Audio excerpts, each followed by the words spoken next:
I stood by the window and watched as the car backed down the driveway, turned right, and then disappeared down the street. I wondered why I wasn't more upset. I had just seen 10 years of my life drive away. Shouldn't I have felt something? Shouldn't there have been more than just a shrug of the shoulders? Oh well, I guess I should go and take care of that dripping faucet. As I turned and headed for the kitchen, I replayed the events of the last half hour in my mind. I had come home from work to find my wife, Peggy, sitting at the kitchen table with a full glass of wine in front of her. I knew something was up as soon as I saw her there. First, she was home before me, and she never got home from work until a half hour to an hour after I did. Secondly, the understanding we had was that the first one home would start dinner, and there was nothing on the stove. Lastly, there was the glass of wine. Peg rarely drank. I was no sooner in the room than she asked me to sit down and told me she had something to say. I grabbed a beer from the fridge, sat down across from her, and she said, "Rob, I know you know this, but there has been something out of sync between us for the last 6 months or so. I have no idea why we seem to be moving away from each other. I don't know if it's something to do with me or something to do with you, but something is wrong. I've tried to talk with you about it, but all I get from you is that we are just going through a rough patch and it will get better. I've decided that we need to separate. I'm not talking divorce, just a separation for a while. I think I need some space, Rob. I need to get away, look at my life, and see if I can figure out where the disconnect between us is coming from. You can use the time we are apart to look at the same thing from your angle." "Oh, come on, Peg, it isn't that bad. Sure, we are having some problems, what marriage doesn't? But two people can't work out problems if they're away from each other and not talking. Talking isn't going to help, Rob. You only see one problem with our marriage. As far as you're concerned, the only problem we have is that we aren't making love. Your solution to the problem is for me to get naked and let you have your way with me. As far as I'm concerned, there is a lot more wrong. We don't make love anymore because I don't want to. We don't snuggle or cuddle anymore because I don't want you touching me, and I don't know why I don't want you to touch me. I still love you. I love you as much as I did on the day we were married, but something is wrong and I don't know what it is. I need some space, Rob. I need some time alone so I can figure things out. So you want to pitch 10 years of marriage out the window? No, Rob. I just think we need to spend some time apart. I've already packed my stuff in my car. I'm going to stay with my sister until I can find a place. I'll call you once a week to keep in touch." She stood up and said, "I have to go." I told Mary that I'd be there by 7. She turned and walked away without even offering to kiss me goodbye, and that in itself told me where I stood. It didn't take long for the word to get around that Peggy and I had separated. Most of our friends were sympathetic and went out of their way to try and cheer me up.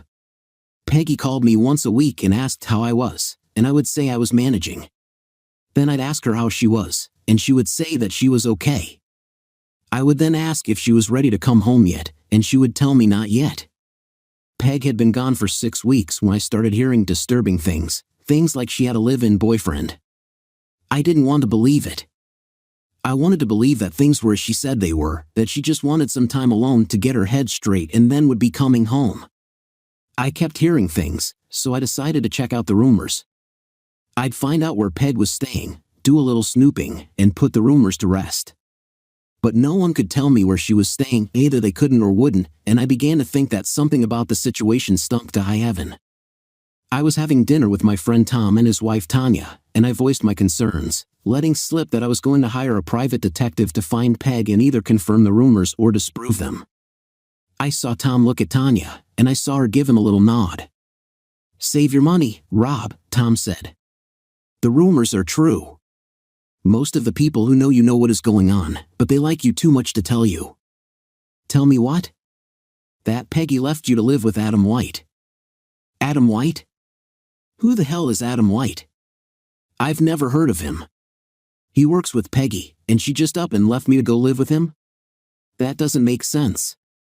If she was going to do that, why didn't she just divorce me? What's with the separation? You know Peg, Rob. She plans, makes fallback plans, and then makes plans for if the fallback plan doesn't work. She's been seeing White for almost a year, and I'm guessing she did this separation thing so she could come home if living with White wasn't as good as having an affair with him. And everyone knows this, but no one would tell me. Gee, what a great bunch of friends I have. I stood up, threw my napkin down in the center of the table, and said, "Thanks a bunch. I'll see myself out." I left their house. On the drive home, I thought about what I had just learned. No sex with Peg for over a year because she didn't want to make love with me, no snuggling for over a year because she didn't want me touching her, and all the time she was having an affair, I sat at home like a fool, behaving myself while I waited for the unfaithful 304 to come home. And all my friends, my wonderful friends, knew all about it and just let me sit there, staring at the walls and waiting. Well, the waiting was over. The next morning, I made an appointment with the Corliss Investigative Agency and gave them a retainer. I told them where Peg and this White guy worked and asked for all the dirt they could get on the two. Then I went home and started making a list of everything I needed to do to sever my relationship with Peg. I'd wait until I had the report from the detective agency, but when I got it, I would have my list and be ready. Once the list was made, I sat back and thought about something else I needed to do. I hadn't been laid in almost 16 months, with Peg denying me for a year and then the separation. I had been a completely faithful husband, but now that I knew what Peg was doing, I damn sure wasn't going to remain celibate any longer. I sat at the kitchen table, sipping a beer and making plans to end my long dry spell when I remembered what Tom had said about Peg. She plans everything. After living with her as long as I had, I knew that was true. To me, that meant she had plans for what to do if I found out about what she was doing, plans based on how she thought I would respond to finding out. And the biggest plan of all, how to stick it to me if she decided that living with White was what she really wanted to do. I could see her having me watched so that if I went out and strayed, she would be able to use it against me in a divorce. All of a sudden, the list I had made seemed worthless because she might have planned for my reaction that way. It was back to the drawing board, and a new list took shape. As it took shape, I saw that a lot of what I wanted to do would have to be done right away, not left until the last minute. There were also some things I could do that would stick it to Peg and make her suffer. I smiled at the thought and wondered if she had a plan for when something like that happened to her. The next morning, I went to my bank to deposit my paycheck. While I was there, I checked on the safe deposit box Peg and I had. I saw from the sign-in log that Peg seemed to check the box at least once a week. When I saw that, I knew she was keeping track of me, and that at the first sign that I was onto her, she would pounce. I thought about that for a minute, then took the 5 certificates of deposit from their plastic envelopes, went upstairs, and used the bank's copy machine to copy all 5. I then put the copies back in their envelopes and returned them to the box. Unless Peg took the CDs out of the envelopes to check them, she would never know about the switch. Since I knew Peg was checking up on me, I took my passport from the box and casually mentioned to the woman from the bank, as she put the box back in its slot, that I was going down to Mexico on a fishing trip. I left the bank with the 5 CDs in my pocket. I normally went to the bank twice a week on average, and each visit, I would cash in 1 CD, pay the early withdrawal penalty, and then hide the cash away. When I got home, I wasn't a believer in credit cards.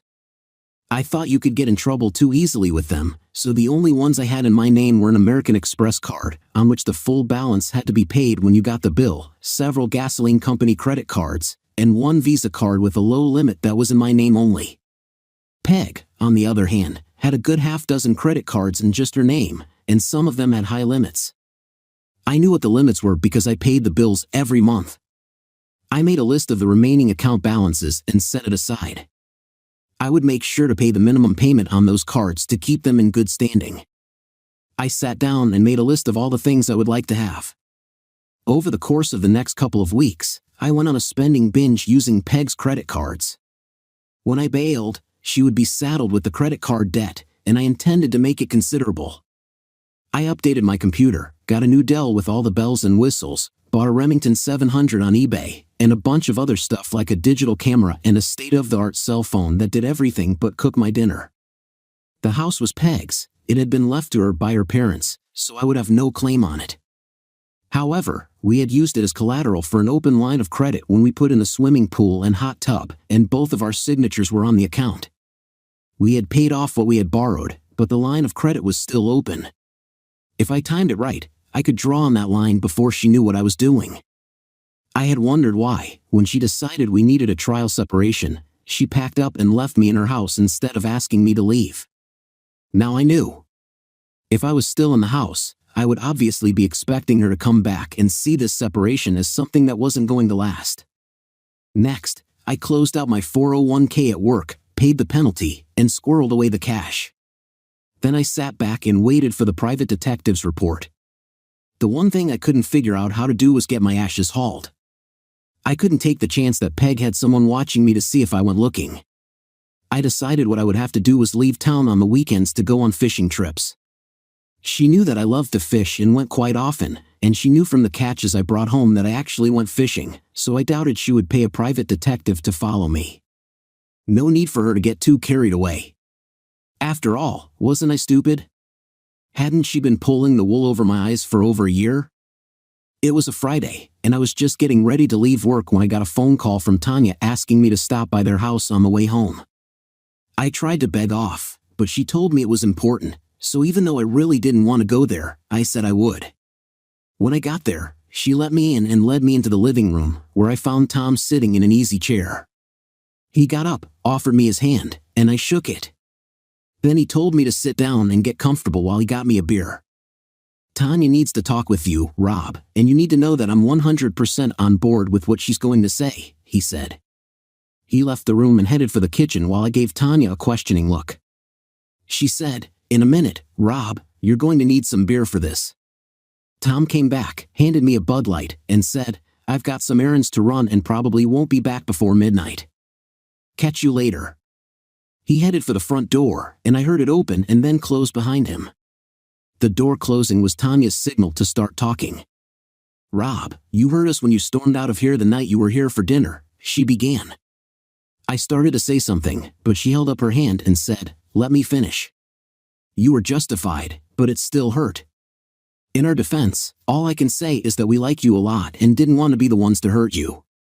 It gets a little complicated in that we are friends with Peg also, and we were hoping she would get her head on straight and go home to you where she belongs.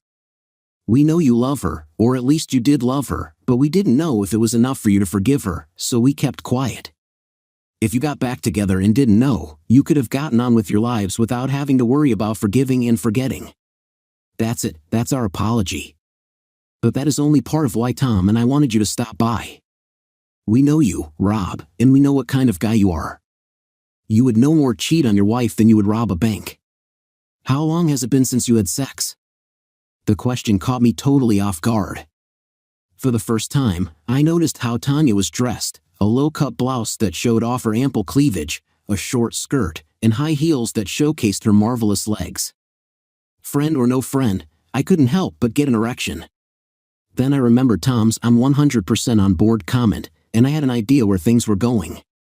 In a subdued voice, I told her that it had been a year and a half. She leaned toward me, giving me a look down inside her blouse, and huskily said, "I'd like to change that, Rob. Tom's my friend, Tanya. I can't do that to him." I started to get up, but she grabbed my arm and pulled me back down. "Tom's okay with this, Rob. That's why he left, to give us some time alone. This isn't pity sex. Tom and I have talked this over for months now. You have something we want, so hopefully I can help you, and you can help us." "I don't understand what you're saying," I said, bluntly. "To be blunt about it, Rob," she continued, "Tom is sterile, and we want a child. We want you to give me one." I was stunned. I sat there and stared at her, speechless. When I finally did find my voice, I said, "You just said that you knew I wouldn't cheat on Peg." "Yes," she said, as she laid a hand on the lump in my trousers. "But that was before you knew what Peg was doing. Now that you know, you're released from your vows to her." "Why me?" "We wanted to be with someone we know, not some anonymous sperm donor. We also want you to be part of the child's life. You will be the godfather and will always be around as Uncle Rob." "This doesn't make any sense," I said. "Of course it does. What if something happens to Tom and me? Who better to take care of the child than Uncle Rob? On the flip side, God forbid, what if the child needed a liver transplant or something like that? Could we find the anonymous sperm donor? And even if we did, Would he help? If we got on a waiting list, how long would we have to wait to find a donor who would be a match? No, Rob, we thought it through. We want you to be a part of our family. On the other hand, are you going to tell me that you don't find me sexy? Tanya asked, looking at me and starting to touch me. This says you do. She pulled me close and added, there are benefits to being the father of my child, Rob. We will have to make love many, many times to make sure that I get pregnant. I won't limit you to just the days I'm most fertile. In fact, I won't even tell you when they are. It could take weeks, Rob, weeks and weeks. And you've been without for how long? We will help each other, she said as her lips closed around my neck. It had been a long time for me, and I knew I wasn't going to last long. Now we can go into the bedroom and do some serious baby making, Tanya said. All my reservations about what was happening disappeared when she gave me a blowjob, so I got up and followed her into the bedroom. I thought about what had just happened all the way home. As I pulled into the driveway, it occurred to me that if Peg was having me watched, she would find out about my visits to Tom and Tanya and notice that Tom left, but I stayed for several hours. The next morning, I called Tanya and explained my thoughts to her. She told me not to worry, that no one would see Tom leave because he didn't. He went down to his basement workshop and stayed there until I left. That information gave me peace.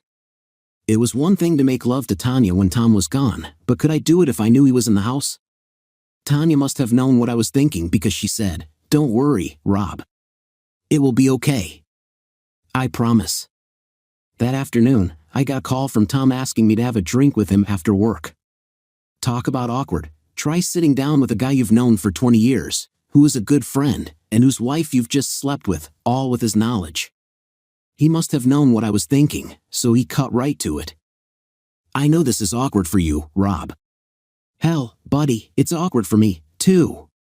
But I have to talk with you about the situation we're in. First off, and I told you this when I left you and Tanya alone, I am 100% okay with it. I mean that, Rob. But that said, I have to tell you that Tanya didn't tell you the full truth. I know she told you about wanting a child and about me being sterile, but I also know that she didn't tell you the rest of it. To be blunt about it, buddy, I can't get it up. I haven't been able to make love to Tanya in over a year. My God, I said. That was why she was so hot last night. She was playing catch up, and her telling me that she didn't want to give Tom sloppy seconds was her way of covering for his impotence. She didn't want me to think less of him as a man, not that I would have, but she didn't know that. What a difference between her and Peg. Tanya put Tom first, even in difficult circumstances, while Peg thought only of herself. I don't know if it came through to you last night, Tom continued, but Tanya is an extremely sexual person. My not being able to perform was driving her up the wall. She has tried hard to hold it together, Rob, but sooner or later, she was going to cheat on me. I know that seems harsh, but that's what would happen. I know she loves me and would do her best to hide her cheating from me, but I would know. How could I not? If she got laid, she wouldn't be climbing the walls anymore, and I would notice.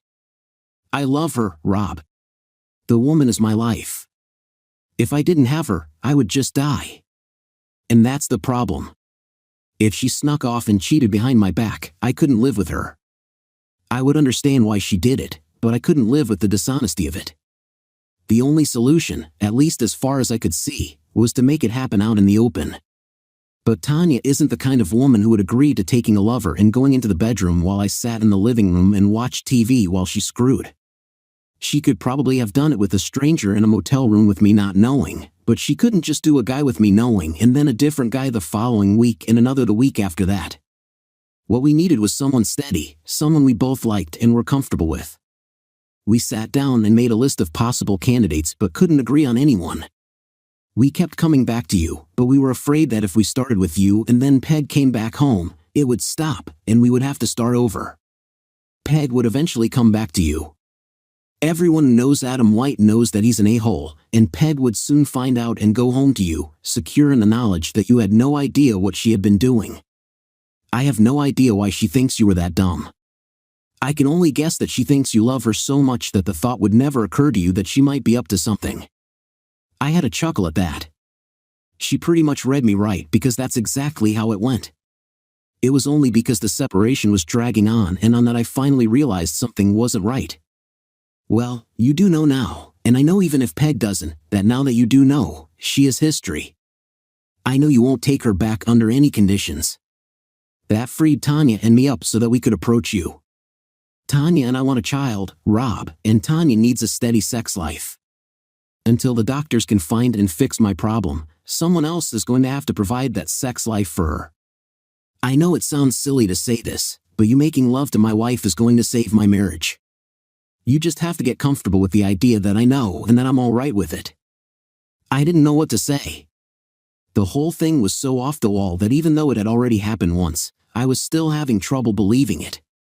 Tom stared down into his drink, then looked up at me and said, "It kills me not to be able to take care of my wife, Rob, but it would kill me if I lost her. I need you to do this for me, bud. I really do. Can I count on you?" I stared at him for a few seconds and then nodded my head in agreement. On Sunday, I had Tom, Tanya, and 3 other couples over for a barbecue. When the other couples had gone, Tom went into the den and played on my computer while Tanya and I went up to my bedroom. By the time I was undressed, Tanya was lying on the bed, imploring me to hurry. It was my house, Tanya, and on my bed, we do it my way. I kept her legs up on my shoulders so gravity would help my little guys in their race to her egg. After maybe 30 seconds, I told her to put a pillow under her hips, and then I let her legs down. Tanya looked up at me and said, "Peg walked away from this? The woman must be crazy or stupid." With that stroke to my ego, I just had to justify it, so I swung over her in a missionary position. As she said, "No, Rob, I needed to do its job," I laughed and said, "If any is still there around the opening, it isn't going anywhere anyway." 5 minutes later, I was driving deep into her for the second time. I saw that Tom knew what he was talking about when he said Tanya was a very sexual person. She got a third time out of me before I walked her and Tom to their car. Tom shook my hand, and Tanya kissed me on the cheek. We all agreed that the day had been a success and that we should do it again sometime soon. Anyone watching would assume we were talking about the barbecue. On Monday afternoon, I met with John Abbott from the Corliss Agency. As he handed me the report, he said, "I'm sorry. Every time I do one of these things, I hope it's all a simple misunderstanding and that nothing is going on. But there is no doubt here. Your fee also covers our court appearance on your behalf if what you decide to do goes to trial." I shook his hand and left his office. On the drive home, I wasn't nearly as enraged as I thought I would be. It was probably because I had already accepted that it was true, and by the time I got the report, I had settled everything in my mind. What was I going to do about the situation? Nothing that I had not already done. The only thing left for me to do was time the draw on the house line of credit so Peg wouldn't know about it until it was too late. I would see an attorney and get the papers drawn up, but I would hold off on having them served until I was ready. For the next 5 weeks, I saw Tom and Tanya 3 or 4 times a week, either at their house or mine. They let it slip that I was going through a rough patch and that they were spending time with me to cheer me up. I got my weekly phone call from Peg, but I stopped asking her how she was and when she would be coming home. Finally, I'd had enough. I wrote checks against the line of credit, and as soon as they cleared, I found an apartment, moved out of the house, and had Peg served with divorce papers. I cited irreconcilable differences instead of adultery, so Peg wouldn't know that I knew about Adam White. She would see it as my way of trying to push her into deciding to come home. She would call me, feed me a line about how I was overreacting, and then probably suggest that we meet someplace for a drink and dinner, where she would try to calm me down and talk some sense into me. I would agree to meet her, listen to her, and then tell her I would think about it. It would buy me several days for the line of credit checks to clear and for me to clean out the checking and savings accounts. It went just as I thought it would. First, the phone call telling me I was being unreasonable and that there was no need for me to get attorneys involved. I told her I was tired of the neither fish nor fowl situation. "You don't want to be with me, so it's time for me to accept it and move on with my life." I agreed to meet her at Angelo's. It was the first time I'd seen her since she walked out on me, and she looked good. I was going to miss her, strike that, I did miss her. It was obvious to me that I still loved her, but even if she came back to me, I knew there was no way I could ever live with her again. I didn't tell her that, though. Instead, I sat there and listened to her feed me a line about seeing an analyst, helping Peg understand, blah blah blah, and that Peg was making good progress and just needed a little more time. I know it is hard on you, baby, but it's just as hard on me. Please, baby, just a little more time. I told her I would think about it and let her know. I waited 2 days and then called my attorney, telling him it was time to move to step 2. He withdrew the divorce papers and sent Peg a notice that the filing had been canceled. I got a call from Peg at work, thanking me and telling me that I wouldn't regret it. I smiled, knowing that I didn't regret it but that she didn't know why. She would soon find out. That night, I had dinner at Tom and Tanya's, and after dinner, Tanya and I retired to her bedroom. As Tanya spread herself for me, she said, "Can we make love tonight instead of just screwing? I'd like to make love to the father of my child." I asked if she was sure. Positive. The home test told me Tuesday, and the doctor confirmed it this afternoon. "You're going to be a daddy." We only did it once that night, but it was a long, slow, and very satisfying session. When it was over, I told her it might be a while before I saw her again. I'm going to end the farce with Peg and White this week, and I may have to leave town for a while. Don't do anything too drastic, lover. I'm going to need the father of my baby to be around. That would be Tom. Sweetie, you need to start thinking like that. You know what I mean, lover. Just because I'm pregnant doesn't mean I'm not going to need you anymore. Adam White was a member of the Fraternal Order of Eagles, and since he had been elected Sergeant at Arms, he had never missed a meeting. He left Wednesday's meeting in a good mood. After talking to several influential members, he believed he had a shot if he ran for a higher office in the order.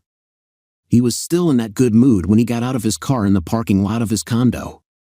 He locked his car door, turned, and felt a blinding pain before everything turned black. He was found by a neighbor who called 911. The paramedics who responded rushed him to the emergency room, where it was discovered that both of his arms and legs had been broken, and there was damage to his genital area so severe that both of his testicles had to be removed.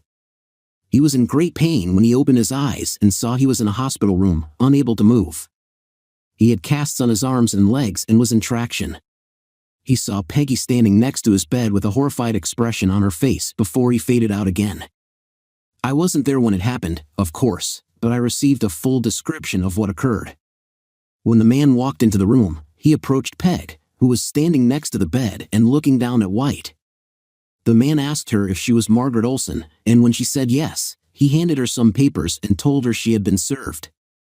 She looked confused as she opened the envelope and saw that she was being sued for divorce, this time on the grounds of infidelity. She looked at the word infidelity and then at the wreck lying on the bed in front of her. Her face lost all its color and took on a horrified expression as she understood what it meant. She moaned, "Oh my God," then sat down in a chair and started crying. I stuck around long enough for the police to ask me where I was that night. It turns out that I was at a poker game that started an hour before the Eagles meeting and lasted until an hour after White was admitted to the hospital. Peg paid for my alibi, although she didn't know it. The guys were on my side and would have done it for free, but the object was to stick it to Peg, so I used her credit to show my appreciation.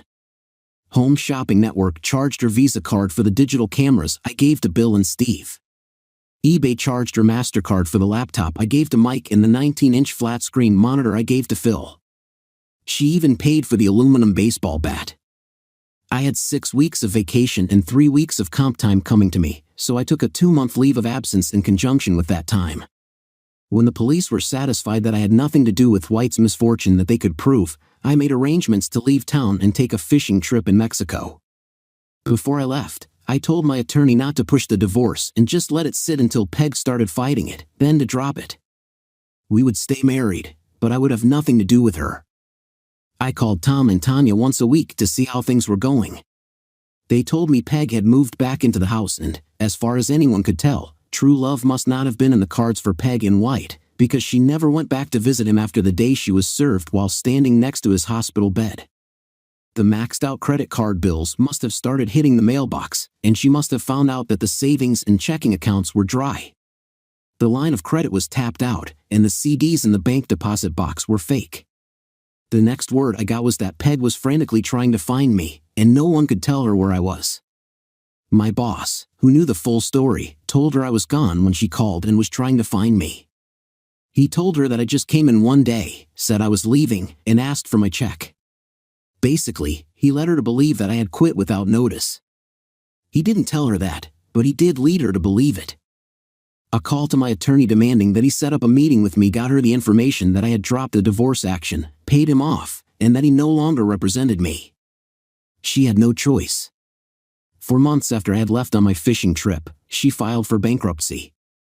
She ended up losing the house and had to give up her Lexus and start driving a used Geo. Once I heard that, I came back from Mexico, got an apartment on the other side of town from where Peg lived, and did my best to stay away from places where she might see me. Tanya was 5 months pregnant and looking sexier than any woman had a right to look. We picked up where we left off. This time, though, we didn't have to worry about whether someone was keeping tabs on me. 2 or 3 times a week, she spent the night at my place or I spent the night at hers.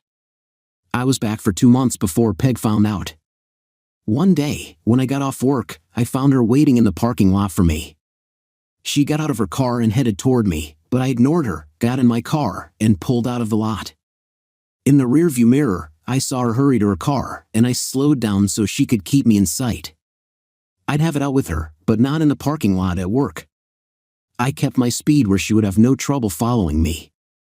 About 10 minutes later, I pulled into the lot at Bud's Bar and Grill. I was inside by the time she got parked, and I was sitting at the bar ordering a Bud Light when she came in, looked around, saw me, and headed toward me. She was already mouthing off as she approached. "Don't think you can run from me, you scumsucker." I knew Peg, so I knew what she would do. I spun around on the stool and caught her wrist as she swung at my head. I squeezed as hard as I could, and she gasped in pain as I said, "I have every reason in the world to want to hurt you, Peg, so it's best you don't push me too far. You keep your hands to yourself unless you want to feel some real pain." I let go of her wrist and said, "I wasn't running from you. I drove nice and slow so you could follow me here. I wasn't going to air your dirty laundry in the parking lot where I work. It doesn't matter here because everyone here already knows you're a 304. I want to talk to you. I don't want to talk to you. I've already listened to enough of your lies. I want my money back." "What money would that be, Peg?" "You owe me the money you took out against the house and half of everything else we had. It was mine, and I want it." "Well, you're not going to get it, Peg. My position on the matter is that it was restitution for what you did to me." "What is it the lawyers say when they sue?" "Compensation for pain and suffering and loss of conjugal rights. I figure what I got just about covers the pain and suffering I went through for going without sex for a year and a half while you were giving it away to someone else and for the humiliation I suffered as everyone I knew looked on me as stupid. Damn you, Rob. I lost my parents' home because of you. Big deal, Peg. It couldn't have meant all that much to you since, as I recall, you moved out to shack up with another man. I mean it, Rob. I want that money. Here's a newsflash for you, Peggy, you will never get a dime of it from me. You tried to screw me over, and you got caught. I made you pay, live with it. I guess we'll just have to see what the courts say. It doesn't matter what they say, Peg. Here's the way it will work, you will have to get a lawyer and sue me for divorce to get me into court so the court can issue an order for the division of assets. As soon as you sue, I will countersue. A good lawyer can stall things for 6 to 8 months, and during that time, you will be paying your lawyer. Can you afford to pay him to get nothing? I have all the evidence I need to fight you in court, and if I win, you will take it in the rear. Worst case scenario for me is that I'm ordered to split the assets. I'll say okay, Judge, and leave the court. You and your lawyer will wait and wait for the money, but the money will never come. You'll call me, but I won't take your calls. So your lawyer, who you're still paying, will go back to court and get a court order telling me to pay by a certain time. You and the lawyer will wait and wait, and when the deadline arrives, you still won't have received a dime from me. Your lawyer, still billing you for his time, will go back to court and get a judgment against me. I have no savings or checking accounts that can be attached. My car is a lease, so nothing for you there. I live in a furnished apartment, so there isn't anything there you can get. All you can do with your judgment is garnish my wages. The first time my paycheck is garnished, I'll quit my job. So, what do we have here, Peg? A good year's worth of lawyer's fees out of your pocket, all for maybe $200 out of one paycheck. All that's left for you to try is to go back to the judge and get him to threaten me with jail for contempt of court if I don't comply with his orders. All that will get you, Peg, is a postcard from me from some small fishing village in Mexico where I will take up residence until my money runs out. And I've got a lot, Peg, thanks to you. Face it, Peggy. You screwed me over, got caught, and I got even. Consider yourself fortunate. Think about what happened to your boyfriend and consider yourself very fortunate. He lost his balls and now he can never screw with another man's wife. You, on the other hand, can still spread for anyone you want. I knew it. I knew you had something to do with what happened to Adam. What you think you know and what you can prove are two very different things, Peggy. By the way, how are things going with your love affair? From what I hear, you haven't seen the poor man since his first day in the hospital. What would be the point? You took away the only thing he had going for him. Oh, that's cold, Peg, even for you. It's the truth. He was extremely well endowed and a marvelous lover, but I would have tired of him eventually and come home. Oh, Peg, if only I had known. All the unpleasantness could have been avoided if I had known that someday you would have come home to me.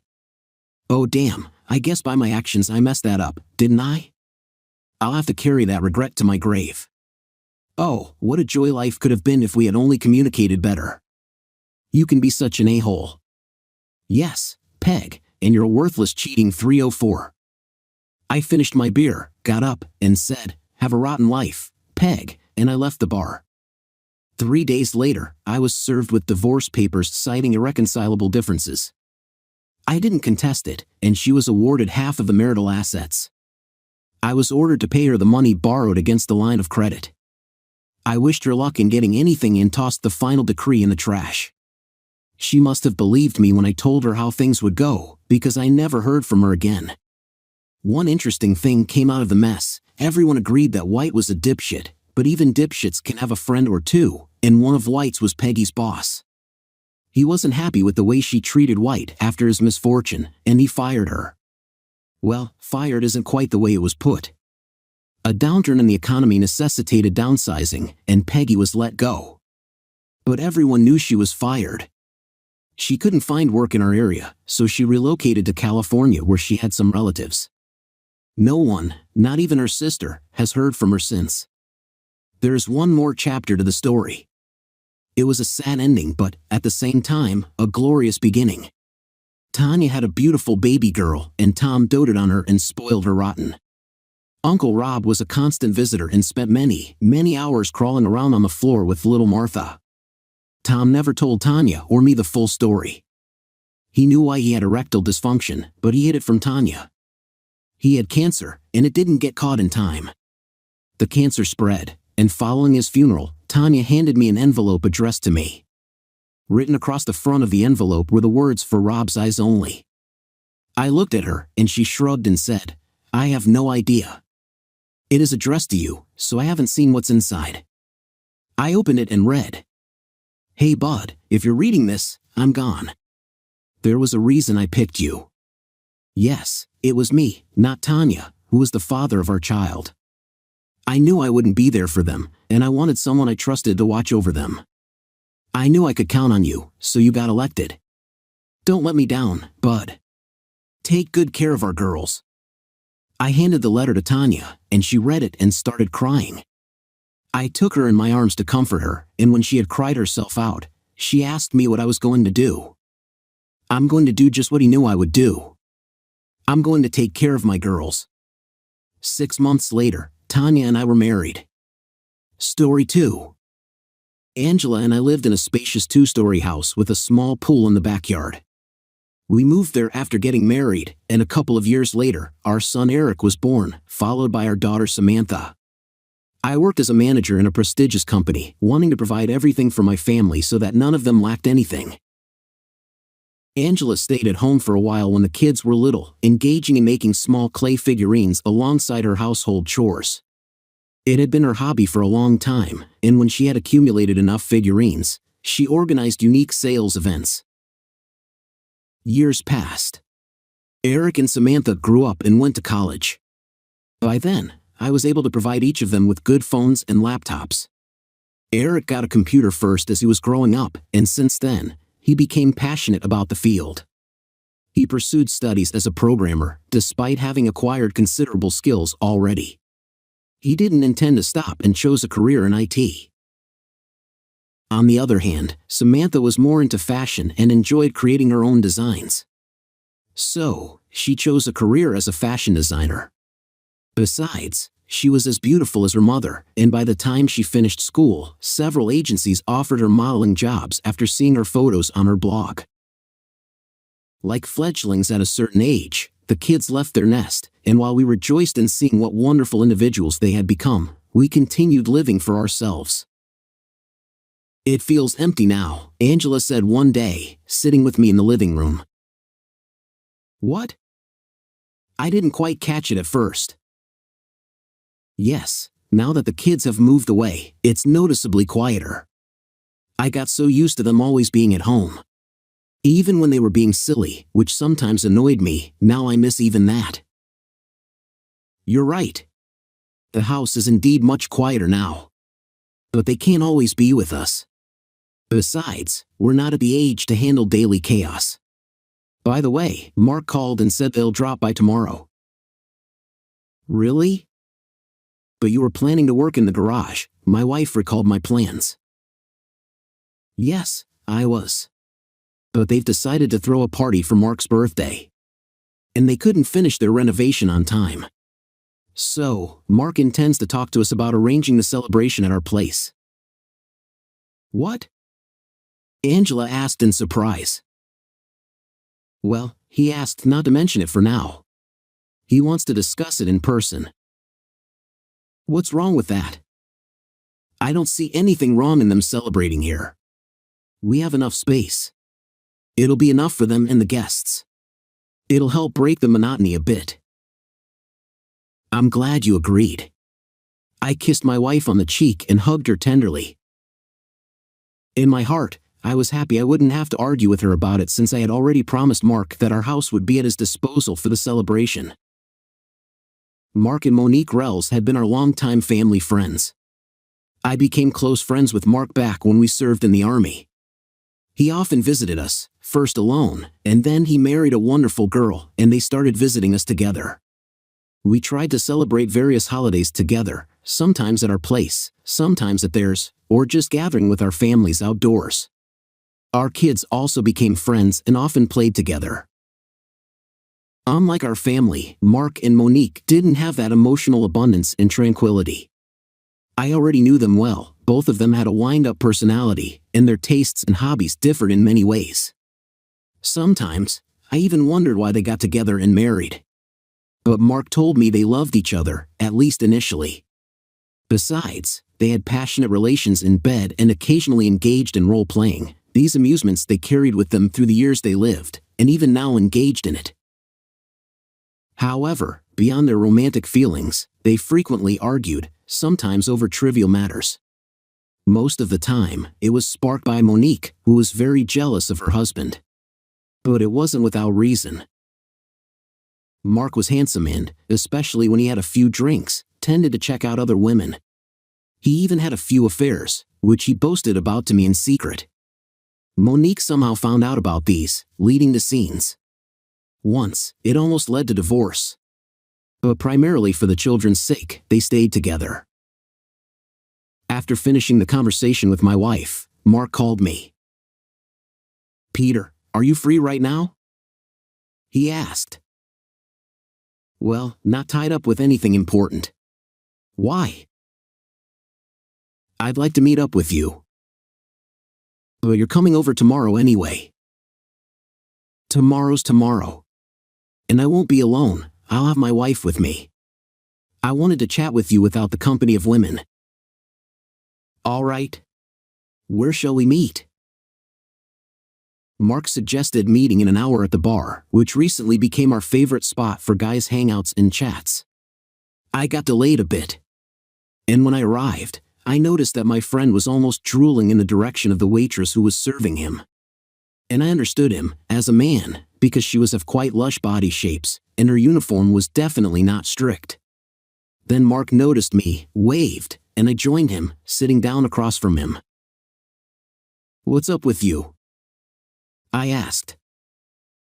"With me? Nothing new. Just thought of dragging you out to chill." "Mark, your voice sounded a bit troubled on the phone. I even thought something had happened." "I had another fight with Monique." "Tell me, bro, how do you manage to live so peacefully with Angela? How did you raise her not to create scenes over every little thing?" "Did Monique catch you with someone again?" I didn't directly answer his question. "Huh? No. But you know her. She's jealous even of my bed." "Mark, you're my friend. But honestly, there's fault on your side too. I've known you for years. I know you're quite the ladies' man. Maybe you shouldn't have rushed into marriage so soon?" "Ugh. Why bring that up now? What about you? How do you get along so well with your wife?" "I thought you understood. I've never cheated on her and never gave her a reason to suspect anything." "How about that stripper? Forgot about that after all these years?" Mark smirked, trying to tease me. "That was years ago, at your bachelor party. And there was nothing significant. She just danced near me. Besides, I confessed everything to Angela. I didn't want any misunderstandings between us because of that." "And then? Did she just forgive you easily? No drama?" "Well, she was upset at first, of course. But soon, she calmed down and even confessed that her bachelorette party also had a stripper." "What?" Mark was shocked. "So Monique blames me, yet she... And you just accepted her confession calmly?" His emotions were escalating, and I sensed he wasn't telling me something. "Hey, buddy, calm down. Why are you so worked up? You both had similar nights. You're not exactly a saint yourself." "But she never told me. She said it was just the girls there. What a whore." I didn't understand why my friend was so annoyed. Even though I knew Mark always believed that as a man, he was always right about everything, even when he wasn't. We spent some time debating on this topic, with me having to listen more to his complaints about his unfortunate fate. When I got home, I noticed my wife looked somewhat unwell, visibly agitated. "Something happened?" I asked, genuinely concerned. "No. Why do you ask?" Angela tried to hide her distress. "You don't look okay. Are you sure everything's all right?" "Yeah. Just a bit of a headache." She asked me what Mark wanted, and I said it was just a regular guy's hangout. I almost forgot how he whined and focused his attention on my wife. My attention was more on Angela now, though she later claimed that nothing was wrong with her. However, in the evening, when we were getting ready for bed, I naturally wanted intimacy with my wife. But she refused, saying her headache hadn't passed. So, I just lay there, feeling like she was lost in her own thoughts. The next day, our friends came over as planned. Monica immediately started gossiping with Angela, although she wasn't in the mood for conversation. Before their arrival, I noticed a couple of times that she wasn't feeling too well, and she honestly admitted to occasionally feeling lightheaded. As we prepared for the celebration, each of them voiced their ideas. Monica wanted everything to be perfect. She wished for the celebration to be outstanding. Mark didn't want too many guests. He wanted only close friends for his birthday and wished for more alcohol and meat in the menu. Monica had to compromise with his choice. After all, it was his celebration. As we gathered around the table and discussed the upcoming celebration, I tried not to take my eyes off my wife. At the same time, chatting with friends, I couldn't help but notice how Mark occasionally threw explicit glances at Angela. And I even felt jealousy slowly creeping into my soul. I remembered an unpleasant event that happened many years ago. Shortly after our wedding, I found out that Angela got so drunk at one of the parties that she ended up in bed with Mark. I was furious with both of them. Very furious. I was ready to tear them apart. But then, someone came into my life who influenced me not to commit a terrible act. But she not only didn't apologize to me, she didn't even confess to it. Apparently, she was sure I knew nothing because she didn't notice that I saw them and decided to keep it a secret.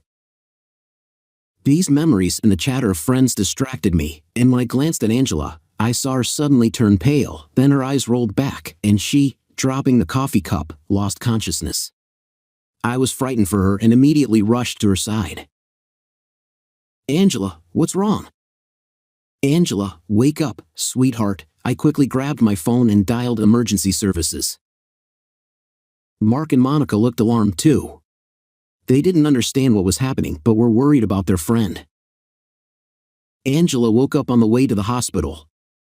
I sat by her side, wearing a worried expression, holding her hand. Seeing her regain consciousness brought me some relief. The doctor, who was also present, immediately started examining her. "What happened?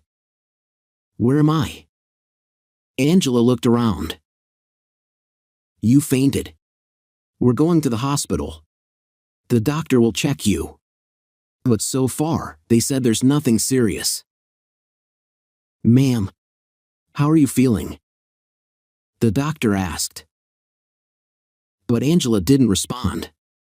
And after driving for some more time, Angela began to protest. "Peter, I'm feeling much better already. We don't have to go to the hospital. You know how much I dislike them." "Sweetheart, I'm glad you're feeling better. But let the doctor check you anyway. You're not that young anymore. Think about your health. It's not entirely normal that you blacked out so suddenly," I pleaded with her. Realizing that it would be impossible to persuade me and the doctor, Angela accepted it. While she was being examined and tests were being taken, I was busy filling out the necessary forms that the nurse handed me. A little later, Monique called me and asked about Angela's health. "She's better. Thanks for asking," I replied. "Thank goodness. We were so worried. Mark is going crazy too. I think he's worried that because of this, we won't be able to have the celebration at your place." "Is that all he's worried about?" I asked, surprised and dismayed. No, that's not what I meant." "All right, Monica. The doctor is calling me," I interrupted. I hung up and headed towards the doctor, hoping to hear that my wife was just experiencing a blood pressure fluctuation, maybe due to the weather or just age. But when the doctor voiced their suspicions, my expression changed drastically, and my worry for my wife's health intensified several times over. "Are you sure, doctor?" "I cannot definitively confirm that yet. More tests need to be done. We have to wait for the results of the analyses. But the preliminary examination indicates that your wife has cancer." "How could this happen? Why is this happening to her?" I asked, bewildered. "I'm sorry. But that's all I can tell you for now." The doctor looked at me sympathetically and went about their duties. At first, I stood in the corridor for a while, not understanding why this was happening to my wife, and what she did to deserve such a fate. After all, we were always a model family, attending church, sometimes even involved in charitable activities. I decided not to tell our friends anything for now. But I needed to discuss this with my wife, so I headed to her ward. She lay there on the bed, still a bit pale after having her blood drawn for analysis. She couldn't stand the sight of blood, and even though she turned away during the procedure, she noticed her own blood in the syringe, which made her very uncomfortable. "How are you?" I asked, approaching her. "It's like a nightmare. They squeezed 3 liters of blood out of me," she grimaced. "Oh, come on, 3 liters. Angela, I need to talk to you." "About what?" she asked tensely for some reason. I spoke to the doctor. "He told me some terribly shocking news," I replied, pausing for a moment. What? But what? Why are you silent? Peter, what happened? Angela, they suspect you have cancer. What? Exclaimed Angela. Her face grew even paler, and a silent pause fell between us as each tried to fathom why this had happened and how to come to terms with it. However, the hope that perhaps it was a mistaken diagnosis still flickered inside each of us. I told you it was necessary to get checkups more often, I almost cried. Peter, but you know I hate hospitals. I took her hand and kissed it. Holding her hand in mine, I prayed that the doctors were wrong, and it turned out to be something simple and harmless. But we had to wait for some time until we received a definite result. Angela stayed in the hospital, and I went home. I wanted to stay with my wife, but she convinced me there was no need, and she also asked me not to tell anyone, especially the kids, for the time being. I came home in a gloomy mood. I didn't feel like celebrating or seeing anyone at all. In the evening, however, Mark called me and reminded me of myself. Apparently, he realized from my sad voice that something was wrong, and he tried to ask me about everything. Hey, why are you calling? Just to ask around? I told you everything's fine, I nervously replied. All right, I just wanted to know. The celebration is in a few days. Monica found some organizer and wants to bring them over to check things out. Seems like she wants to spruce up the house a bit. I didn't delve into the details. She's handling all of that. For me, the main thing is to have something to drink and eat. My gourmand friend was starting to piss me off. It was such a bad time for him to call me with his question. I didn't really care right now. But in order not to fight with my friend, I told him that I couldn't answer him yet and asked him to call me back the next day, or better in 2 days. I called my wife several times to check on her condition. She said she was feeling better, but the doctors were hovering over her like she was some kind of lab rat. Satisfied with her response, I went to sleep. I had been drained over the past half day and was extremely tired. In the middle of the night, I woke to heavy knocking on the door. I couldn't understand what had happened and initially thought maybe something had gone wrong with the neighbors. But when I opened the door, I saw Monica on the doorstep, continuing to knock loudly. When the door suddenly swung open, she nearly punched me in the forehead. What happened? I asked, in a still sleepy voice. Oh, so you don't know, handsome. Or should I call you a goat? Monica rudely stepped inside, and I closed the door behind her, still not comprehending. It's midnight. Monica, are you high?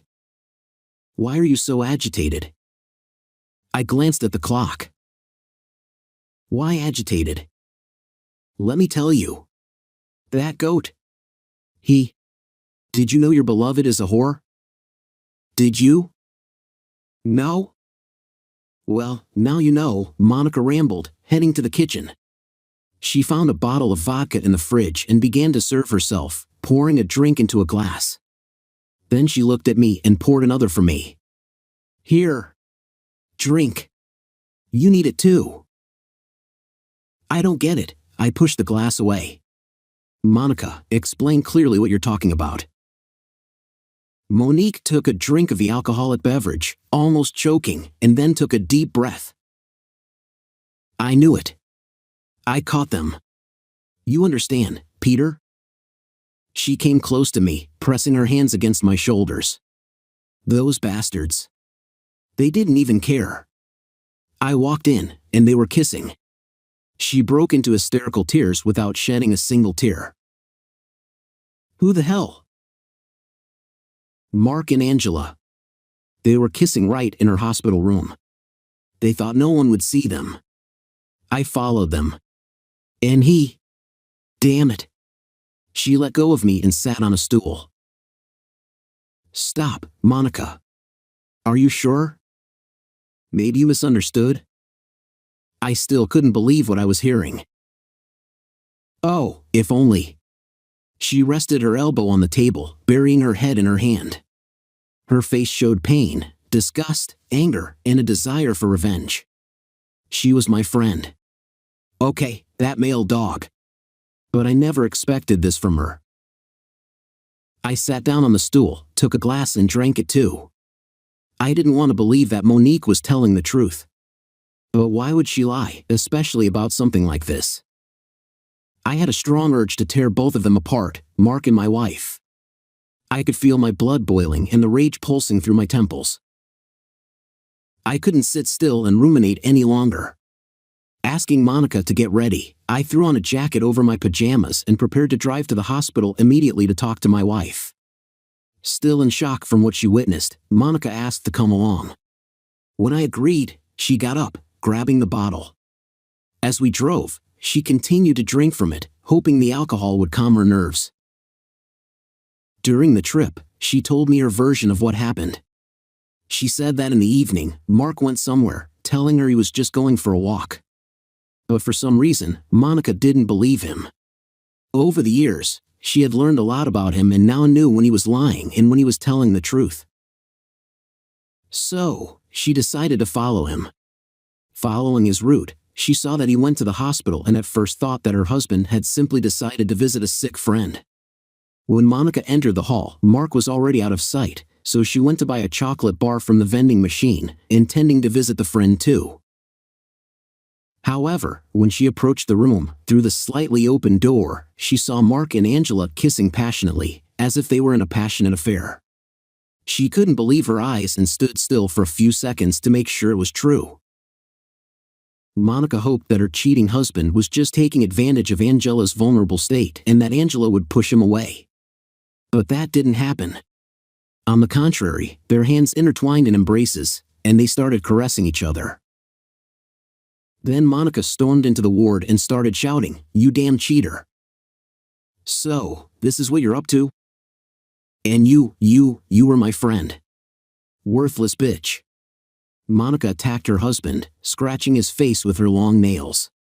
And when he yelped in pain and surprise like a puppy, she also lunged at Angela, trying to tear out her hair. Only when the nurse and orderlies rushed in due to the commotion did they pull her away. "You stay here," I said when we arrived. "No way. I'm coming with you. I want to look this slut in the eye and hear her excuses."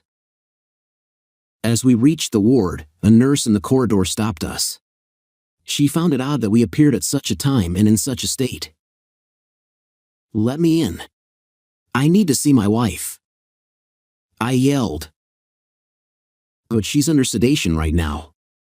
You won't be able to talk to her anyway," the nurse protested. But I wasn't backing down. And while we were engrossed in conversation, Monica took the opportunity and sneaked into the ward where Angela was indeed lying asleep. Continuing our argument, the nurse and I noticed Monica was missing and realized she was in the room. We rushed there. I saw Monica standing over Angela with a furious expression, tightly holding her by the throat with one hand, trying to strangle her, and for some reason, not letting go of a bottle in her other hand. "You'll pay for this, bitch," she hissed, and Angela, almost turning blue, couldn't utter a word, weakly trying to pull Monica's hand away. Seeing this horrific scene, I rushed to Monica, trying to pull her away from my wife. With difficulty, I managed to do so. "Monica, have you lost your mind?" I asked after dragging her into the corridor. "Let this bitch die. You want that too, don't you?" Staggering around, Monique was pointing her finger at me. "Even if she's guilty, you can't do this. You'll end up in jail, you fool. Go to the car." "I'll come soon," I ordered. "I'll call the cops now," the nurse peeked out from the door. Monica didn't want to end up in jail, so she decided to follow my advice. "Rot in hell, bitch," she shouted towards the ward and staggered away. I returned to the ward. The nurse continued to calm Angela, examining her neck and conducting a general preliminary examination. I waited those few minutes until the nurse finished. Angela sat on the bed paler than ever, scared to move out of fear, realizing that I already knew everything. It's better for you to leave too, the nurse told me. But I'm her husband. I want to stay with her. I promise nothing will happen to her, I softly reassured the nurse, convincing her to trust me. She genuinely believed that a husband wouldn't harm his wife and left the ward, promising to return later. When we were alone, I took a chair and sat next to my wife. At first, I didn't say anything, just silently watched her, observing every wrinkle and reading every emotion on her face. I saw fear and remorse. So why are you silent? I finally asked. At the sudden interruption of the silence, Angela even flinched, as if she had been touched by something very cold. She didn't know what to say. She knew she was at fault, and she wanted to be forgiven. She wished it were all just a bad dream. But as much as she wished it was, she realized it wasn't a dream at all. Peter, I'm sorry. She cried, bowing her head. You know, I've been waiting for this moment for a long time. The words surprised her, and she looked up at me. She didn't know what I was getting at, but she was preparing herself for the worst, and she expected me to slap her, too, and more than one. But she didn't dare admit that she'd given in to her feelings for Mark, realizing that they were very strong. Why are you silent? I continued. Surprised? I suspected this would happen, again. I watched as horror filled her eyes, and her lips trembled with fear.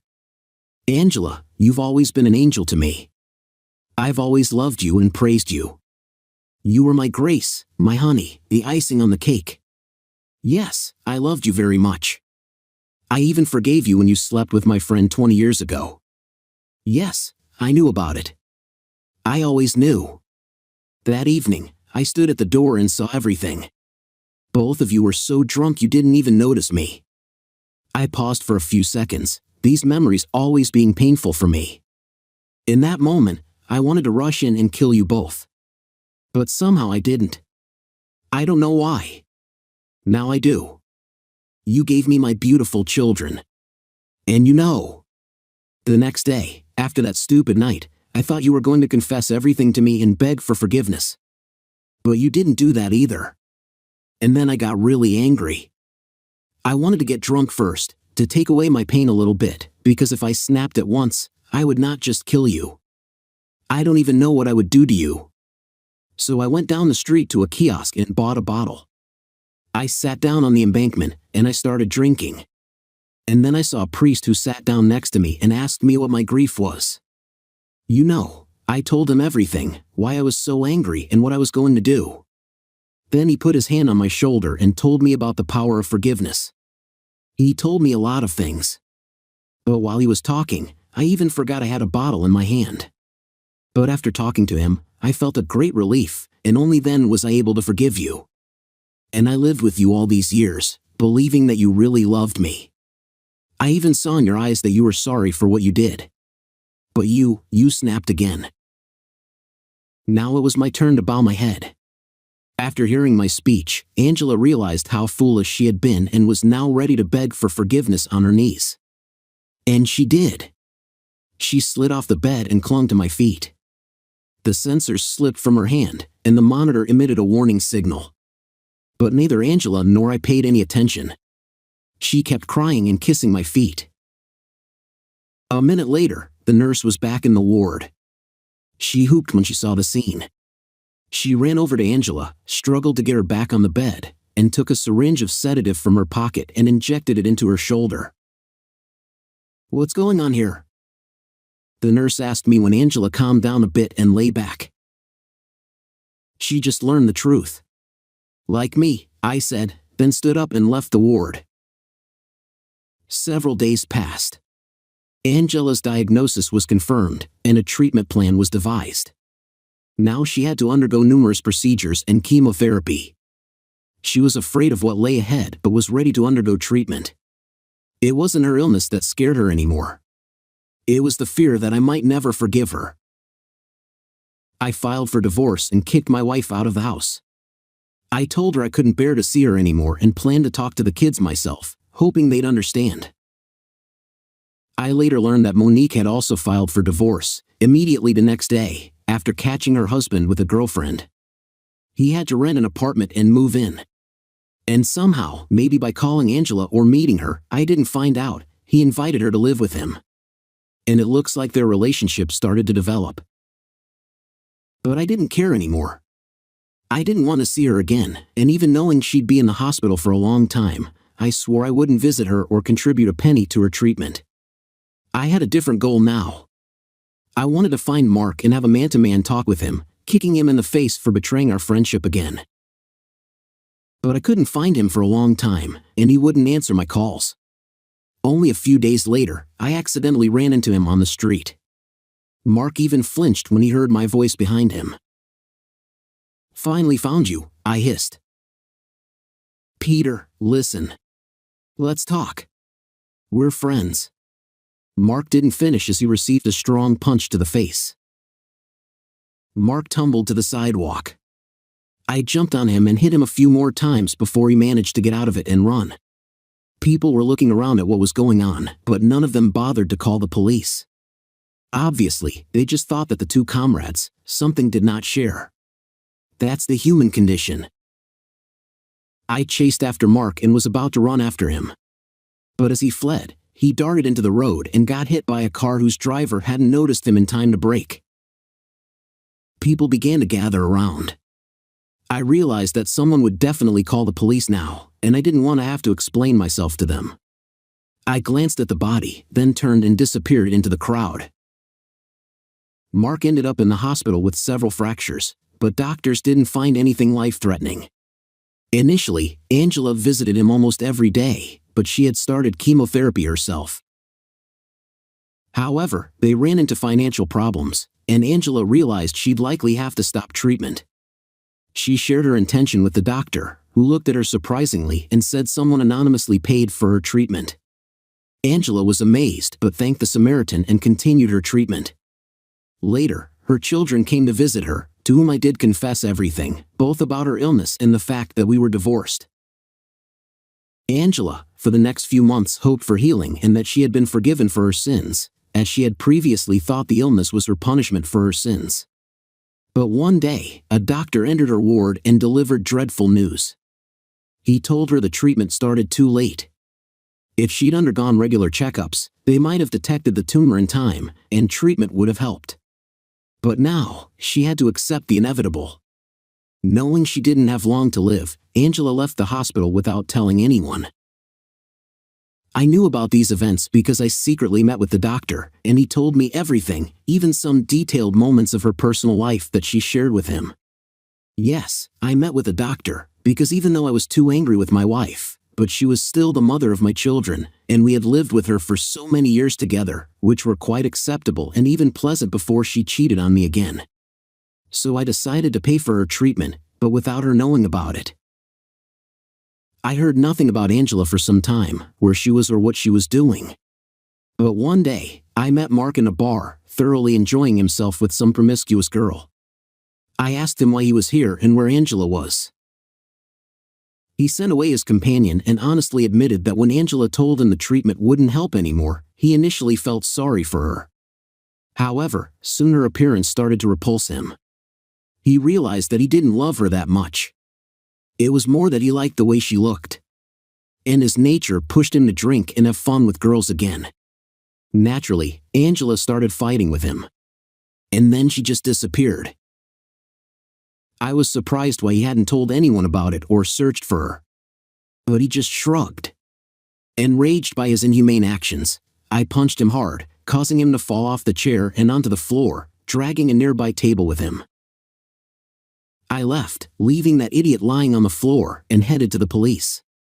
They accepted my missing person report, but they couldn't find her. Only 3 months later, they summoned me to the station to identify the corpse of an unknown woman who, by description, somewhat resembled Angela. I recognized her, barely, but I did. The illness had finished her.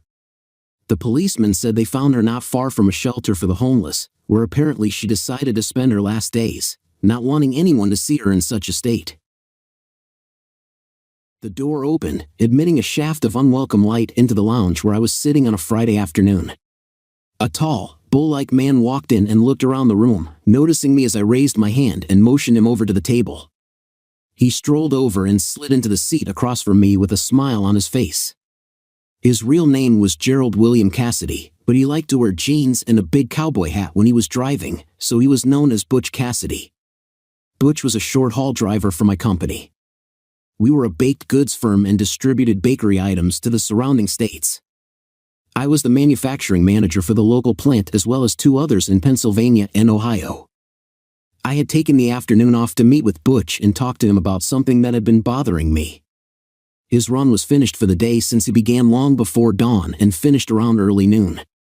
He did the local runs and never had to be away from home much. He and his wife, Martha, used to be good friends of DA's and mine, but that was before their divorce about 6 months ago. Butch looked at my face, saw the strain, and frowned. "What's up, my friend?" "I was surprised to get your call. I haven't seen much of you or DA since my divorce. I thought I was no longer on your list of suitable friends." It was true. I hadn't talked much to Butch since he and Martha got divorced. Part of that was because DA, my wife, hated Butch and blamed him for the problems in their marriage. When I mentioned that Martha was the one who cheated, she just smirked and said it was payback for his fooling around. Since I knew Butch fairly well, I knew that wasn't true, but it didn't seem worth getting DA steamed up by disagreeing with her. She always seemed to be pissed at me for something or other, so why stir up problems?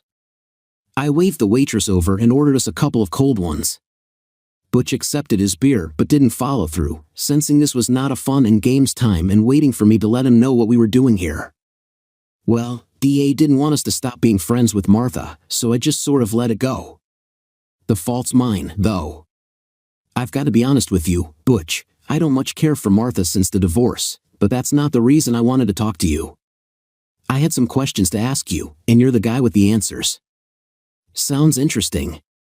Shoot. First, let me know if Martha was fooling around on you. What were the signs? Butch looked at me with a funny expression and then began to smile. The smile got bigger and bigger as I waited. Seems someone else has problems in paradise, don't it? I'll be goddamned. Well, I ain't the least bit surprised, I'll tell you that. What do you mean? Do you know something I should know? I don't know nothing, but I have my suspicions. Your wife and my ex spent a lot of time together since my divorce, and that means trouble if you ask me. But what the hell?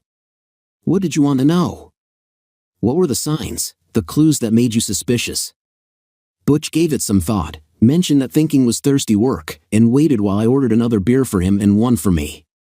When they came, he grabbed his and downed a third of it in one swallow. Okay, what were the signs? First, Marty got real quiet. She always was a talker, and she never gave me a minute's peace when I was home. I didn't much care, but suddenly she stopped talking much to me. Oh, she still chattered on, but nothing like before, just nonsense stuff, things I couldn't care less about. It seemed like she was somewhere else most of the time. He stopped to take another drink and stared off into space for a minute before continuing. The next thing was she'd pick fights with me over nothing. Nothing at all that meant anything. She'd just wait till I said something and then jump my butt, just wanted to fight. Nothing I said made any difference. That's when I first started to think something was up.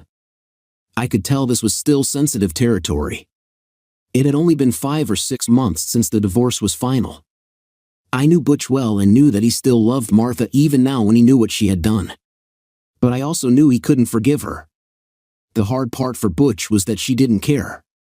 Then I started to call home during the day when I was at work.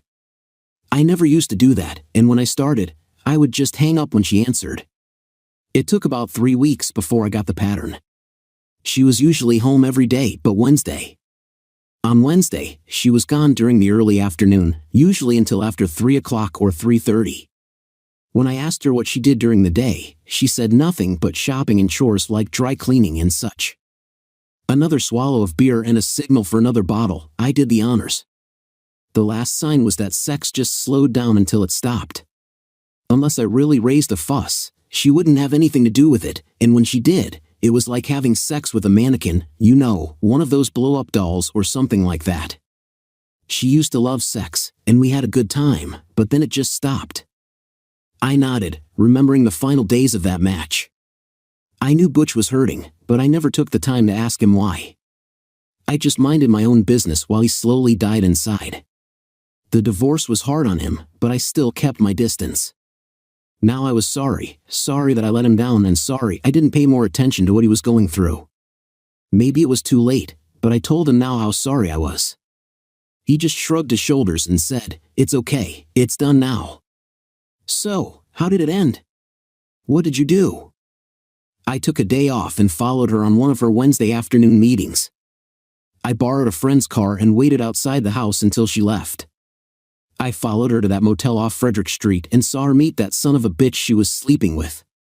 I took my camera and shot pictures of her going in with his arm around her and then coming out with his hand on her hips. The beer came, and he grabbed it and took a big swig. This was bringing back some bad memories, but I had to know. I showed her the pictures that night, and she just shrugged her shoulders. She asked me what I was going to do, and I told her I wanted a divorce. She didn't even argue, just agreed with me that it was best. She didn't even want to talk about it. To this day, I don't know why. I was disappointed with that. I guess I was going to ask her why she did it, but she never told me what she had done or why she had cheated on me. I wondered how I could survive not knowing. Didn't you ever try to get her to tell you what happened? Why she hurt you that way? I would think you would have to know, to be able to move on. It wasn't necessary. After I found out, I could never forgive her anyway. No way I'd take back a cheating whore like her, so I didn't give a damn. Good riddance to bad rubbish. I told her that's how it ended. She's still screwing that SOB, but he went back to his wife and won't leave her. Serves her right. I didn't give her anything in the divorce, and I'm not going to either. She wanted alimony, but I told her I'd screw her if she asked for any. I'd give her half of nothing. She got the picture real quick. She wanted to get rid of me more than she wanted my money. He finished the second beer and finally sat back, looking at me. So, boy, you got problems. Seems like you want to know what to look for in your own marriage, huh? No, but then as close as Martha and DA are, it's not too surprising. I think cheating is a disease, and DA caught it from Martha. Damn. What are you going to do about it? It wasn't surprising that he figured it out. I wasn't intending to keep it a secret because I wanted his help in finding out for myself what DA was doing. All the signs he mentioned were their irritability, silence, time away from the house, and no excuse. Our sex life had been almost non-existent for some time now, and what we did have was just duty sex from time to time. It was really obvious now that Butch had clarified my thinking. Well, I think the writing's on the wall. She's given me all the signs you mentioned, plus a few others. I've racked my brain trying to find some way to catch her, but either she's too smart for me or she's getting help. I just can't seem to find any proof of what she's doing, but it's damn clear that she is cheating on me, and I want to find enough to make sure she can't take me to the cleaners in a divorce. Well, you've come to the right place. Let old Butch help you out. We'll cook up a plan to catch her cheating ass. I would like to say we sat there and made a superior plan to catch my wife in her cheating ways, but we actually just got a little buzzed on several more beers. I let myself go now that I had found a partner and someone to unburden myself to. Once I started to drink, I found I needed to unload this burden, and it was close to midnight when I finally found myself trying to unlock the inside garage door with my key. I was having no luck when the door flew open and my loving wife stood there with her hands on her hips, her face showing me a picture of what the wrath of hell was likely to be. Well, you finally decided to come home, and drunk too, it seems. What do you have to say for yourself? Well, hello, my loving and faithful wife. Have you been here waiting for me, your loving husband, or did you spend the time with someone else? DA was furious, but she narrowed her eyes at my comments. I was too drunk to take advantage of it now. She bit back a comment and simply turned away, walking down the hall to our bedroom. I managed to make my way inside and push the door shut, leaning against it as I tried to make the room stop spinning. After a few minutes, I felt steady enough to lock the door and make my way to the kitchen for a cup of coffee and a cold washcloth. I felt like hell but also quite relaxed for the first time in a long time. After a futile attempt to pour a cup of coffee, which was cold anyway, I just dropped into one of the chairs and let my head fall onto my arms on the table. I would rest a little until I got my strength back, and then I would go to bed. I was still resting when I was awakened by a beam of sunshine coming through the kitchen window. I had spent the night right where I had come to rest, which was made clear when I tried to straighten up, and the cramp in my lower back reminded me that I was no longer a young man. I finally got myself up and moved toward the stairs when I heard the voice of my loving wife. "Well, I see you passed out down there last night. You must have been really drunk to do that. Too bad you'll pay for it today. I bet you feel really proud of yourself, don't you?" I threw back a comment that she probably didn't even notice I wasn't in her bed as I pushed past her, heading to take a shower and change clothes. I really didn't want to talk to her or discuss anything with her in the condition I was in. I made it to the shower, stripping off my clothes as I went. I let the hot water roll over me and began to feel strength flow back into my body. My aching back finally loosened up, and I was able to stand straight again. I started to feel almost normal. This was more like it. I reminded myself again why I rarely drank. As I was sobering up, I thought back to what I had told Butch. D.A. and I had been married for over 9 years. We had no children since D.A. was unable to conceive, and she wasn't yet ready to consider adoption. I wanted kids, but she seemed reluctant to make the move. It put a strain on our marriage, but I thought we had worked through it. However, the last 4 or 5 months had been particularly strained. D.A. was angry, short with me about almost anything, and she had closed herself off to me sexually. We had never had a strong sex life, or at least not since she found out she couldn't conceive, but we did okay. The last time we made love together was over 3 months ago, and it was not a pleasant experience. When I thought about it now, I was beginning to understand why. An hour later, I made my way back to the kitchen, looking for that cup of coffee I had wanted so badly last night. I smelled it and headed for the pot. A cup of coffee and I would be all the way back to normal. Unfortunately, D.A. was also in the kitchen, which put a dark cloud over my mood. Now, it would take more than just coffee. "Just let me get myself a cup of coffee before you start on me. I need something to wake me up. Too bad you had to make a fool of yourself last night. Maybe if you had been home where you belonged, you wouldn't feel so bad today." I had to control myself before I said something I would regret, something I would rather her not know about, at least not yet. I opted to say nothing. "I'm talking to you, Peter Burke. Where were you last night and who were you with?" "I was with Butch Cassidy." "You know Butch? He's the one that cheating son of a bitch your friend left for. The asshole she's sleeping with. You don't know what you're talking about. Martha didn't cheat on him. First, he was the one cheating. She just got fed up with it and went out on her own. She and Jack were just friends. It was Gerald's fault. He pushed her into it. I guess it was about time I told her the truth." I had to laugh at her ignorance. Martha had filled her empty head with all kinds of lies, and I was in the mood to set her straight. "Is that what she told you? Butch never cheated on her once in his life. I, and everybody who knows him, knew that he loved that woman more than life itself. That was her damn story, and she tried to convince everyone of it. But you're the only fool who never believed her. Everybody else knows what she is. That's not true. She was only trying to get back at him. That's all it was. Before the divorce, she just had sex with that guy once. She just wanted to make him jealous. But then he got so unreasonable that Martha decided to divorce him. She couldn't live with his cheating ways. Sorry, but Martha had been screwing Jack Mason for over 7 months. When Butch found out about it, he told her to get the hell out. She said she was happy to leave because Jack was leaving his wife and was going to marry her. She moved out the same day and never even tried to contest the divorce. Never once apologized or tried to explain, just left. She's still having sex with him, but he's not leaving his wife, so she's just a cheap whore. D.A. was looking a little shaken. I'm not sure what story Martha had sold her on, but it was sure as hell not the truth. I think it was just starting to sink in that the marriage was over. As soon as Butch found out, he told her he would never forgive her, and she didn't give a damn. The greedy witch wanted alimony, but he told her if she asked for it, he would quit and go on welfare rather than pay her anything. She'd already spent every dime he made. Since they had nothing but the house, Butch gave it to her along with the mortgage.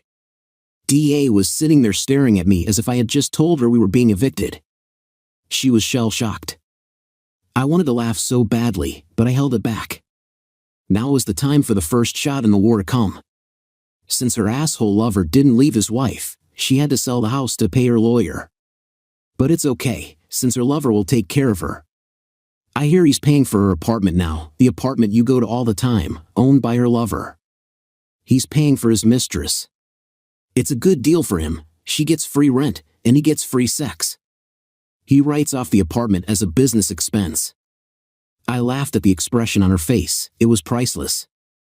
Marty had really sold her a bill of goods, which was not surprising. Now for the slam dunk. I told her that any wife who cheats on her husband is a whore and a fool if she doesn't have the guts to talk to her husband first, to get the truth out into the open before doing that. She doesn't deserve to continue being married to him. If she's that angry, she should ask for a divorce, but to go and have sex with another guy and blame it on him, that's just crap. Now she was really looking sick. I don't know what she was thinking, but I was now sure she was guilty. I wanted to push it some more just to make her do something stupid. You know, my loving wife, if you did that, I'd divorce you so fast it would make your head spin. So if you're thinking of it and trying to find some excuse, understand right now that there is none. No excuse and no second chance. I got up, took my cup of coffee, which had gone cold again, and walked out of the kitchen and into the garage. I had a small workshop out there with a radio and a small portable TV. I sat down on my stool and took stock. First, I had delivered the facts to DA about Martha, and it was clear that Martha had sold her a bill of goods. Second, I had let her know how I felt about cheating and what I would do if she did. Third, I had put the fear of God into her, and now she was trying to decide how to play it. If she had cheated, which I believed she had, she would try to make sure all evidence was hidden so deep I would never find it. Fourth, she was on the defensive, and I had the upper hand. She didn't think I suspected or knew anything, so she would do something soon that would give me an advantage. Finally, I searched my feelings and was surprised to find that I really didn't care that my marriage seemed to be over. I guess I had lived with the witch that DA had become for so long that I just didn't care anymore. The love was gone. I spent the morning out there without interruption and called Butch around 10 to ask him to meet me at the corner 7-Eleven at 1 o'clock that afternoon. I told him to drive the truck, the one he had just bought and that no one had seen yet. I wanted to be able to follow DA if she decided to make a trip. I told him what I was planning to do, and he thought it was a good plan. We were set. I went back inside when DA called me to find lunch made and waiting on the table. This was the first time DA had made lunch for me in over 3 months. Makes you think, doesn't it? What's this lunch? Why now all of a sudden? I thought you were angry with me. If I didn't know better, I'd think you had a guilty conscience. Do you? She tried on a sickly smile. Of course not. You just seemed so tired and washed out. I thought you needed something on your stomach, probably because of last night. Well, whatever the reason, thanks. By the way, I'm going out this afternoon to meet someone. I'll probably be gone most of the afternoon. Who are you going to see? It's Saturday. Why would you be meeting anyone today? It's just a friend. No one important. Nothing for you to be concerned about. It just seems strange that you would have to meet someone on a Saturday. Well, it just came up. Why are you so concerned? Do you think I'm doing something I'm not supposed to? They say guilty people always suspect everyone else. No, of course not. And I'm not guilty of anything. I just wonder if you have anything planned or anywhere to go. DA seemed nervous and agitated, but she tried to hide it by turning her back and puttering in the sink before answering me. No, I'll just stay here and finish up some chores. The laundry needs doing. There was a long pause, and then she added, oh, and I'm going out to see that new movie with Marty tonight. Well, so now we get to it. She must be meeting her lover tonight. That's just great.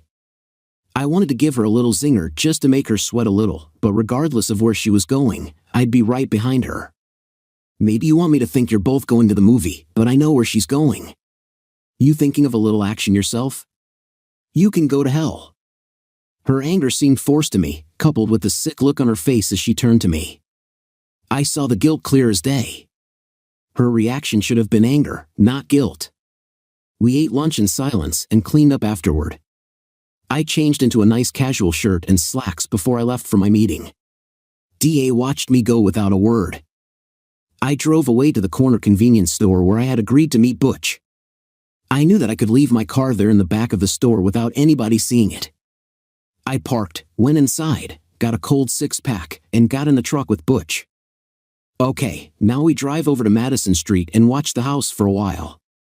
I wanted to see if she would take a drive. She said she had nowhere to go, so she'd be home. Let's see. 3 minutes later, we were stopped alongside the curb on the street that crossed mine. We could just see the house and watch if DA pulled out driving that huge SUV of hers. It was a big Ford Expedition. Why she needed it was beyond me. She didn't work and had nothing to carry, so why that big monstrosity? Butch and I popped a couple of cold ones and just chatted. I told him about my conversation with DA that morning. He got a big kick out of it and said that she was probably guilty, but we had to be sure. As we were talking, I saw DA pull out of the driveway and start toward us. I grabbed Butch, and we both ducked down until she passed. She came to the intersection with Madison, turned our way, and drove past us. Butch raised up to watch as she stopped at the intersection of Madison and May. We waited until we saw her turn left toward town. Butch pulled out behind her, and we followed, staying well back. After about a 10-minute drive, DA pulled into the lot of a diner in a part of town we never frequented. Butch drove past and then pulled into a gas station on the opposite side. From there, we could see her car. She just sat there and waited without doing anything. As I was becoming impatient, I saw a car pulling up beside her, but it was on the other side, so I couldn't see who it was. I saw DA get out of her side and walk around to the other side. But because that damn SUV was so big, I couldn't see her. I was about to tell Butch to move the truck so I could see her when the car with her in it backed out and drove away in the other direction. By the time we were able to get going and pull out into traffic, the car was gone. I had no idea what to do now, so I told Butch to take me back to my car. When he asked me what I was going to do, I just shrugged my shoulders and said that I would play it by ear.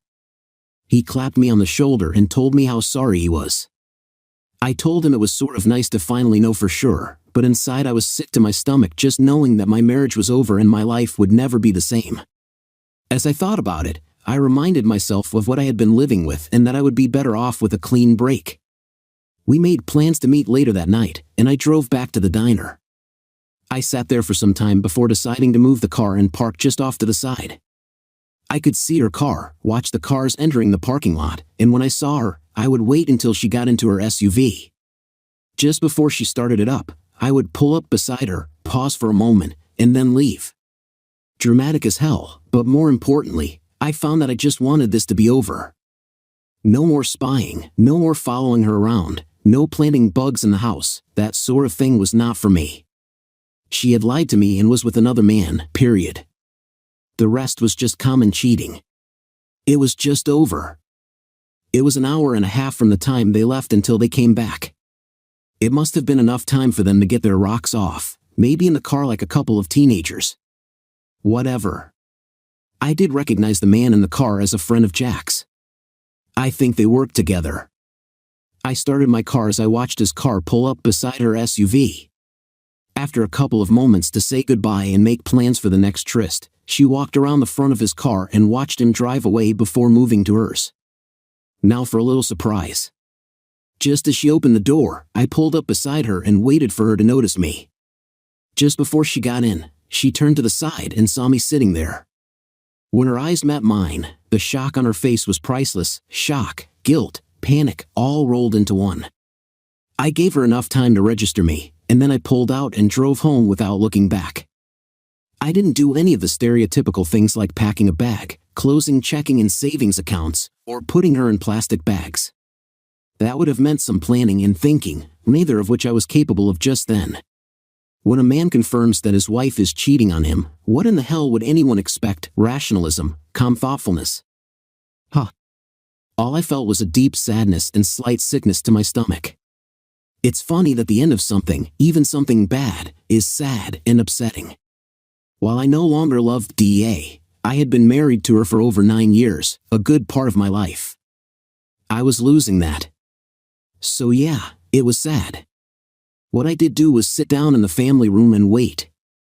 I wanted this to come to a loud and nasty conclusion. I had given her my position that morning, and she knew exactly what it was.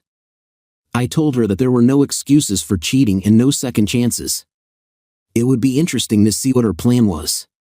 Would she deny that anything happened, deny that she was having an affair, or pretend that she was just friends and was trying to get advice? Well, time would tell. As I sat there, I heard the garage door go up and that monstrosity of hers pull in. It was so loud with that huge engine that she needed to haul around. I always believed that she was just trying to compensate for something. Maybe it was me. Maybe I was too small, too unskilled, and too timid to suit her, and she needed this to make up for her lack of stimulation here at home. That had to be it, just like in the commercial where the person gets pushed aside, so they buy a Hummer, as if that would help. Apparently, it hadn't helped her either. She had to go find someone else to do for her what I couldn't. The door flew open, and DA came in on the run. "Pete, where are you?"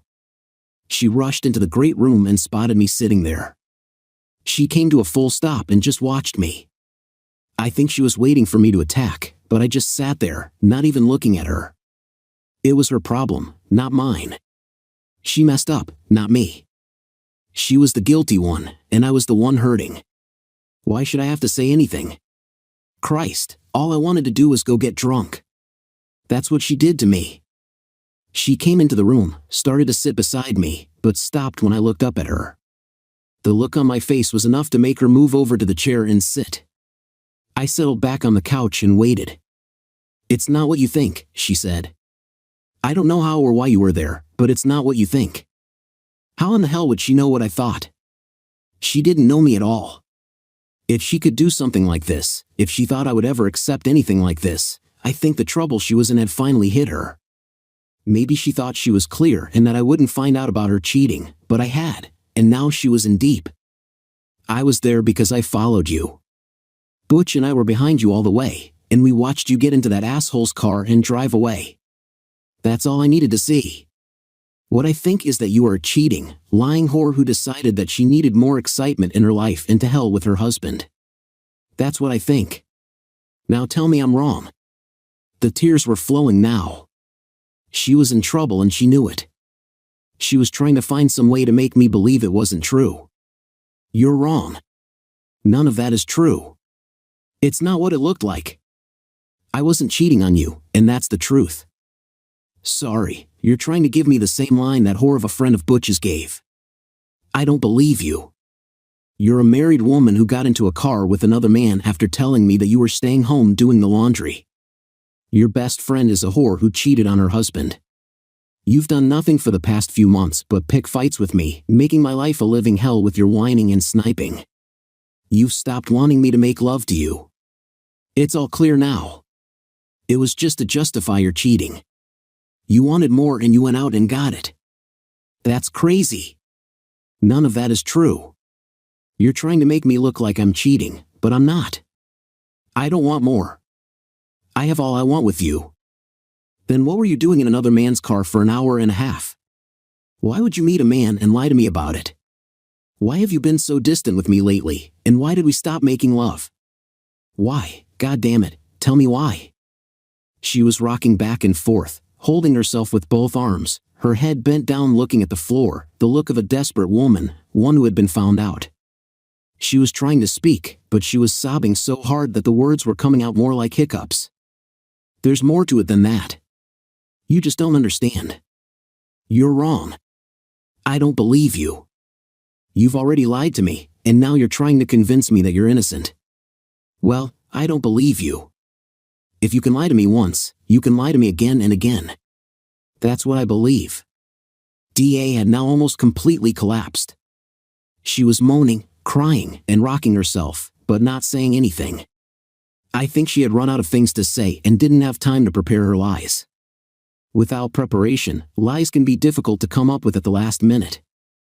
I'll pack a bag and be out of here as soon as possible. I'll call Harold first thing in the morning and start the proceedings. You should get your own lawyer since Harold works for me. The response was immediate. Her head flew up, and she stood with her arms waving. What do you mean, get a lawyer? What do you mean, start proceedings? You can't be serious. You don't mean divorce. No, you have to let me explain. It's not what you think. Yes, it is. No, God damn it, no. I'll tell you everything. Just stop this nonsense. I really would like to know what I did that forced her into this. Maybe I could take the time to listen to her story, but I believed she would give me a story, not the truth. Not now, when it was too late, just a lie that she thought she could convince me with. Okay, I'll give you 5 minutes to tell me your story. But if I hear one single lie, I'm gone and it's over. No more lies. I told you, no second chances. DA stood and walked around the room before starting. I could almost hear the wheels in her head spinning, trying to decide how to convince me of her innocence. Not likely with the truth, but it might be fun to watch her try her lies. Okay, his name is Philip Tartan. He works with Jack Mason. As ready as I thought I was, the fact that she and Philip were involved and she was screwing Jack's pal was more than I could take. My vision clouded, and everything turned white. The fury I felt was almost enough to stagger me. I screamed at her, I should have known. Martha screws Jack, and you're screwing Phil. Good friends stick together. I see. How long has it been going on? Did Martha set you up? Well, to hell with you. I was so angry that I stood up, glared at DA, and turned to go pack my bag. I suddenly didn't want to hear anymore. When she reached out to grab my arm, I spun and gave her a look that had her stumbling back. She was afraid of me. For the first time in our 9 years of marriage, she was afraid of me. At this point, I didn't blame her. I couldn't listen to this now. I thought I could, but I couldn't. This was too sick even for me. I had to get out of here. Just don't say anything, please. Just back away and don't say anything. I ran down the long hall to our room and yanked down my overnight bag. I took anything I could grab out of the drawers, threw it in, and closed the bag. I went into the bathroom, grabbed a plastic bag from the vanity, swept my things into it, and tied it closed. That would have to do. I was so angry that I was shaking. My hands weren't steady, but I had to make it out to my car. If I could do that, I would be okay. Somehow, I managed to do just that. I got to the door, opened it, threw my bag down the 3 steps, and grabbed the railing to keep myself upright. DA was standing at the door and moved aside just in time to avoid being hit with the bag. Her face was a mixture of fear and panic, afraid of me and yet not wanting me to leave. Pete, please. You don't understand. I asked you to shut up. Please shut up. Why can't you just shut the hell up? I stumbled down the 3 steps to the garage. I threw the bags in the back of my car and got behind the wheel. DA kept saying something, but I didn't hear her. I refused to hear her as I backed out of the garage and into the street, almost hitting the monstrosity. I spun the wheel and sped away, finally releasing the breath I had been holding all that time. I calmed enough to see where I was and pulled over to the curb to call Butch. I needed a place to crash, and his place would work. He answered, gave me the go-ahead, and I headed for his place. I spent the evening telling Butch about my conversation with DA, and he just shrugged, telling me that he expected it might be something like that. He knew the guy she was with and told me he was Jack's right-hand man. It seems they were sharing our wives for their own pleasure. I felt my fury grow as he talked, but at some point, it just sort of faded away. I guess it's hard to continue at that level of anger without burning out. I knew it would come back, but for now, being with Butch and talking were helping to keep me sane. The following morning was a Sunday, and I woke feeling like I had been in a 10-round fight, one that I lost. Butch told me he had some things to do that morning, so to make myself at home, I got up, cleaned up, and dressed in jeans and a t-shirt. I checked for food, found some eggs, and had an egg sandwich. Simple fare, but it hit the spot. I was just sitting around trying to decide what to do when the phone rang. I decided to answer, just in case it was him. "Hey, bro. Everything all right? Did you get something to eat? I don't keep much, as you can see." "Thanks, Butch." "Yeah, I'm good. Egg sandwich and a shower, and I feel like a new man." "Well, I just wanted to let you know I talked with Marty this morning just to get the lay of the land." "Don't say anything smart about that. You might want to call DA and let her talk. I know how it sounds, but it might be worth your while to hear what she has to say." "Butch, what could she say that would make a difference? She's been cheating on me, and that's the end of it. Just call. Bro Marty told me some stuff that might be true, but I don't trust her any further than I can throw her. So just call and talk to DA, okay? You're a buddy, and I want to see you do the right thing. If you want to do what we talked about after you talk to her, I'm good. Just talk to her first, okay?" If it was important to him, I'd do it, but it sounded like Martha had done some conniving of her own. She and DA had talked and made up some story, probably to support any lies DA told me. Two of a kind, but I would do it because I promised. I got a cup of coffee and went into the small den to call. Butch's apartment was a 2-bedroom with a large open space that included the kitchen table and what passed as a living room. There was a couch where I spent the night. The little den was too small to be of any use for anything except maybe a home office, with one telephone and a computer, but it boasted a nice office chair, and I felt comfortable in one of those. I picked up the phone and dialed. "Hello? Hello, DA. It's me. Sorry about last night, but I just had to get out of there before I did something I would regret later. Pete, thank God. I had no idea where you were. I called Marty, and she called Butch, and he wouldn't tell us anything. But he said he would get word to you." "Yeah, he called. Wanted to be sure I called you. I figured you got your story straight with Marty so she could sell him a line so he would call me. Well, I'm calling, Pete. That is so not the case. Please come home so we can talk. You stormed out last night before I could tell you anything. Please come home and talk to me. You told me all I needed to know last night. You and Marty screwing those guys. It seems your guy is Jack's right-hand man. I guess you were a reward from Jack for sticking by his mistress. I guess the two of them can set you both up in a love nest. Maybe you can take turns. Pete, it isn't like that. I'm not sleeping with him. I've never been unfaithful to you that way. You're the only man I've been with since we've been married. You have to believe that. Sorry, I don't believe you. You were with him Saturday afternoon alone for over an hour and a half in his car. Alone. I couldn't follow you to see where you went, but I imagine it was somewhere you could be alone. Did you do him in the back seat of his car in some parking lot? There was nothing but sobbing on the other end. I knew I was being cruel, but when you're hurt, you want to lash out and hurt the one who hurt you. I was hurting, and that was my only excuse. Pete, please, you have to come home and talk to me. You owe me that much. If you don't believe me afterward, fine. But you have to give me a chance to explain what happened. Fine. I'll be there in an hour. You can talk yourself sick. Goodbye. Why I agreed to go, I don't know. What did I expect to do besides hear more words that would hurt and wound? She had hurt me enough already, even without knowing what she had done.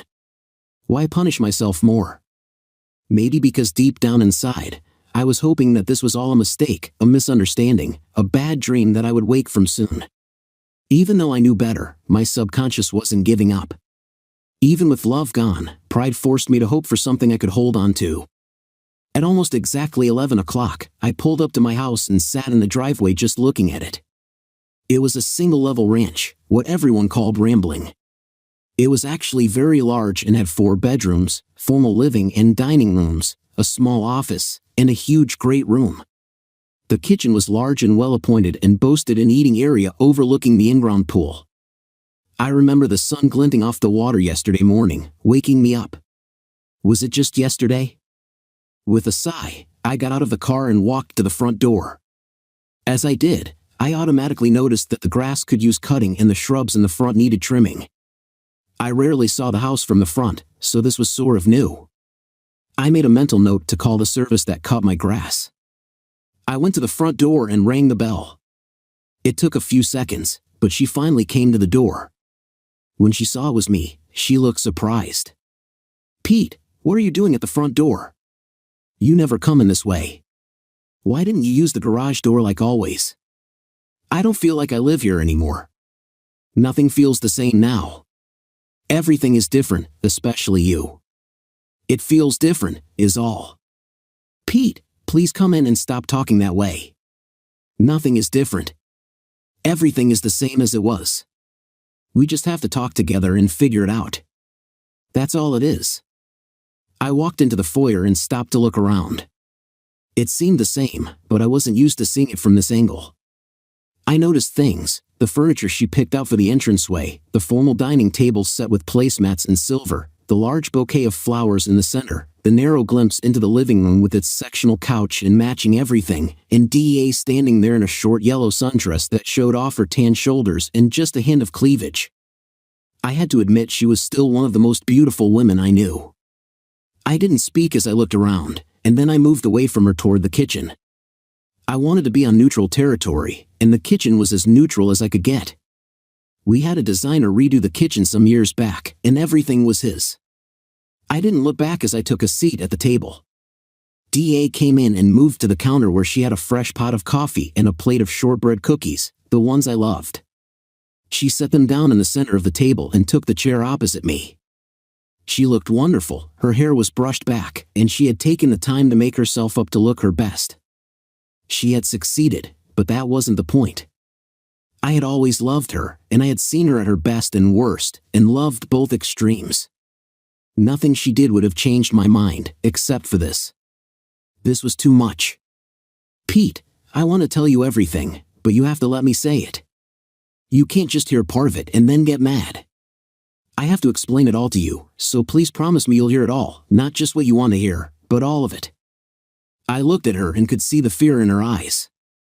It made me uncomfortable to think that I had put it there, but then I remembered it wasn't me, her actions had done this. I would never hurt her physically, and she knew it.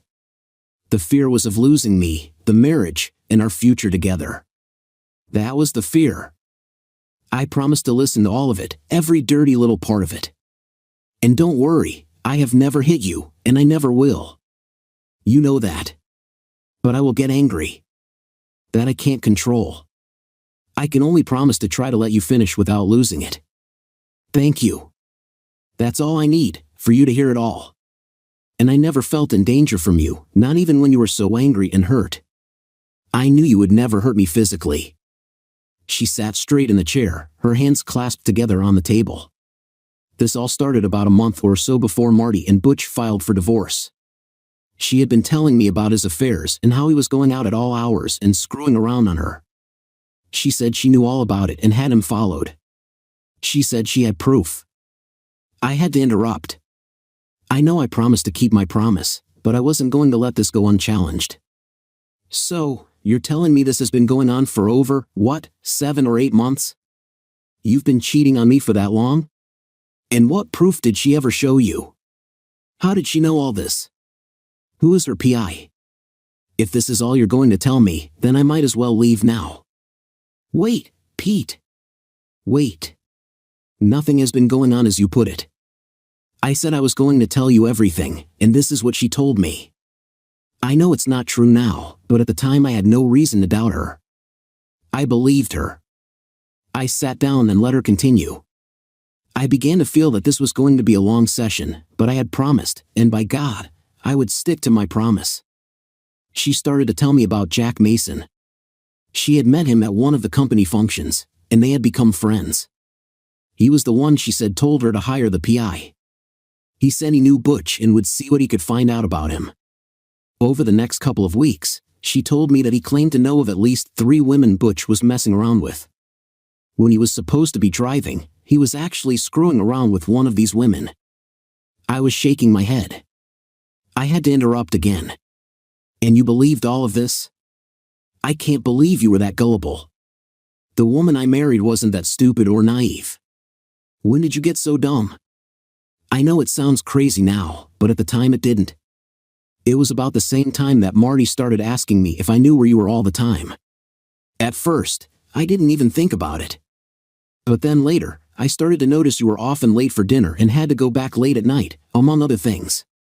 She kept pressing me, and I began to become suspicious. I started to think that maybe you could be cheating on me. I watched and tried to stay calm, but you never told me what you were doing, and I became more and more suspicious. I finally convinced myself that you were actually cheating on me. That's why you went back after supper and why you came home late some evenings. You were with your lover. That's it? This is all? I can't sit still for this. I know I promised, but I can't. You're trying to make this all my fault. It's just... I got up, kicked back the chair, knocking it over, and stormed out of the kitchen. I had taken all I could. I'll call you later after I calm down enough to stand the sight of you. I went out the front door, down the 2 steps, and into my car. I drove away just to get far enough out of sight to stop and calm myself down. This was all crap. I should have known it was crap from the beginning to the end. She just wanted an excuse to have sex with somebody else and then blame it on me. Well, I wasn't going to stand for it. An hour later, I was sitting in a little cafe, drinking a Coke and watching my sorry life evaporate like the bubbles in my glass. I had called Butch to let him know where I was. Sure enough, he came striding in and sat down beside me. Hey, buddy. You can't do any real thinking with a soft drink. Come on back to the apartment, and we'll have a couple of beers and a shot or two. That's what you need for good thinking. Damn if he wasn't right, I thought. We did, and it was better. Now, here's what I think. You and me, we need to go get those sons of bitches and tear them both new assholes. You know Jack. He's a real chicken. And that asshole, what's his name? He's an even bigger chicken. You and me can take him out. I kind of like the idea. Maybe if I had another shot, it would help me make up my mind. I did, and it did. I think it's a damn fine idea. The asshole's name is Phil. When should we do this thing? Now? Today's Sunday, the Lord's Day. You can't do that on the Lord's Day. Okay, we'll do it tomorrow. Tomorrow's good. Tomorrow isn't the Lord's Day, is it? I don't think so. I think it's just Saturday and Sunday, or something like that. Let's do it anyway. Tomorrow we'll wait for them after work. That was about all I could remember after I woke up later that afternoon. Butch and I had spent most of the daylight hours drinking and making plans. Strangely, I didn't feel hungover. I actually felt pretty good, good enough that I decided to call DA. I went back into the Little Inn and called. Hello? Pete, is that you? Yeah, it's me. How are you? What do you mean, how am I? You stormed out of here without giving me the time to explain. Like you promised. You promised not to take just parts of what I said. I never got the chance to finish. You promised. She was crying and hiccuping again, trying to get the words out. Damn, she was good at that sympathy move. I know what I promised. I just have a hard time with this you're throwing at me now. You have me cheating on you, and that's a damn lie. I'm supposed to sit there calmly when you tell me that? I'm only telling you what I thought at the time. I talked myself into believing it, along with Marty urging me on. I see it now, but not then. That's what you didn't let me say. Okay, that calmed me down a little, but I just didn't see how I could take this. D, we have a problem. You're telling me all this stuff that you believed and fell for, and that's what made you do what you did. I'm having a real problem accepting that you were that stupid. It all sounds like a convenient excuse to me. It's not an excuse, it's the reason I did what I did. I'm not accusing you of anything, and I know you never cheated on me. I'm just trying to show you how confused I was. That's all. Well, if I accept that you were confused and thought I was cheating, why were you so quick to doubt me and accept someone else's word? Where was the trust and faith in me? I think the truth was that you thought you had a green light to do anything you wanted with anyone you wanted. That's what I think. So how about we cut to the chase? Silence. Just a few little sniffles, but no sobbing now. Maybe she knew it was almost over. Maybe she knew that the battle was lost and it was time to cut her losses. Okay, if you come home, I'll get to the part about Philip. That's the part you need to hear about. Please come home now while I have the courage to tell you. I'm on my way. I checked on Butch, but he was sound asleep. I jotted my whereabouts on a note and stuck it to the last of the beers in the six-pack. Butch would probably sleep through till tomorrow, but still, I wanted to be a polite guest. I drove home again and this time went in through the garage. She was sitting right where I left her at the table. I walked over and took my seat, pouring a cup of coffee from the pot on the table. She took it from me, walked over to the microwave, and gave it a minute. It was the same pot as before. One of the things that was puzzling me was why I kept ending up with cold coffee. Dee started right in, no delay, no build-up. After the divorce, I spent a lot of time with Marty. She didn't really seem down at all, but I thought she was hiding it, so I went over almost every day. She seemed fine, but she was still seeing Jack, which I thought was strange. I found out that he was married and mentioned it to her, but she said he was going to leave his wife. At least that's what she told me. Pretty soon, she was seeing him every day, so I stopped going over there. But a week later, she called me and asked me to meet her at the diner where you found me. I went, and that's when I met Philip. He was there with them. Jack introduced me, and we just talked and got to know each other. I stayed for an hour or so and then left, but I promised to meet the three of them again. That's how it started. I started to fidget as she got to the part about that son of a bitch. I didn't want to listen to this, but I felt I had to. I looked over at her and just nodded. I had lunch with them twice more, and then Philip asked me to meet him alone for dinner. I refused at first, but he asked me again later, and I finally accepted. We went out to dinner 3 or 4 times, always alone. I told you I was with Marty those times. She stopped to take a drink of her tea while I waited. I took several deep breaths to try to calm myself, but to no avail. My heart was pounding in my chest, and I feared a heart attack was coming on, but I stayed. When she looked at me, she could see the anger building up, and she hurried on. I need to tell you right now, nothing happened at all at these dinners, just 2 friends talking and a little dancing. That's all. He was a perfect gentleman at all times. Then we didn't see each other for a week or so because he was traveling, but when he came back, he called and wanted to meet me for lunch. I accepted and met him at the diner. During lunch, he asked me to spend the night with him. I refused, but he kept asking. I still refused, but I told him maybe later. I didn't say no, I said maybe. She stopped and watched me while I continued to breathe deeply and counted to 10 over and over. I was proud of myself for staying in my seat and not collapsing from a stroke. Okay, maybe it was coming later, but so far, so good. God, Pete, I'm so ashamed of myself. I said maybe I would cheat on you in my marriage. Oh God, I'm so ashamed. But I have to continue. I have to tell you everything. She had to notice the heat in my face as my blood began to boil. She grimaced at my expression but continued in spite of it. I had to give her credit for courage. I told Marty what Philip wanted, and she said I should go for it. She said that since you were cheating on me, I should do the same to you. She kept telling me you and Butch were 2 of a kind and that you were both not worth staying faithful for. She finally admitted that she was seeing Jack almost every day. I was not surprised. I think I knew it. I kept thinking about what Philip wanted, and I was weakening. I began to consider it and wonder what it would be like. I didn't accept yet, but I was beginning to think that I would.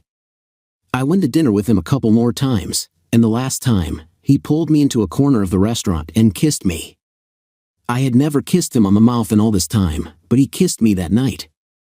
It was a soft, pleasant kiss, and I didn't stop it, not like he forced it on me.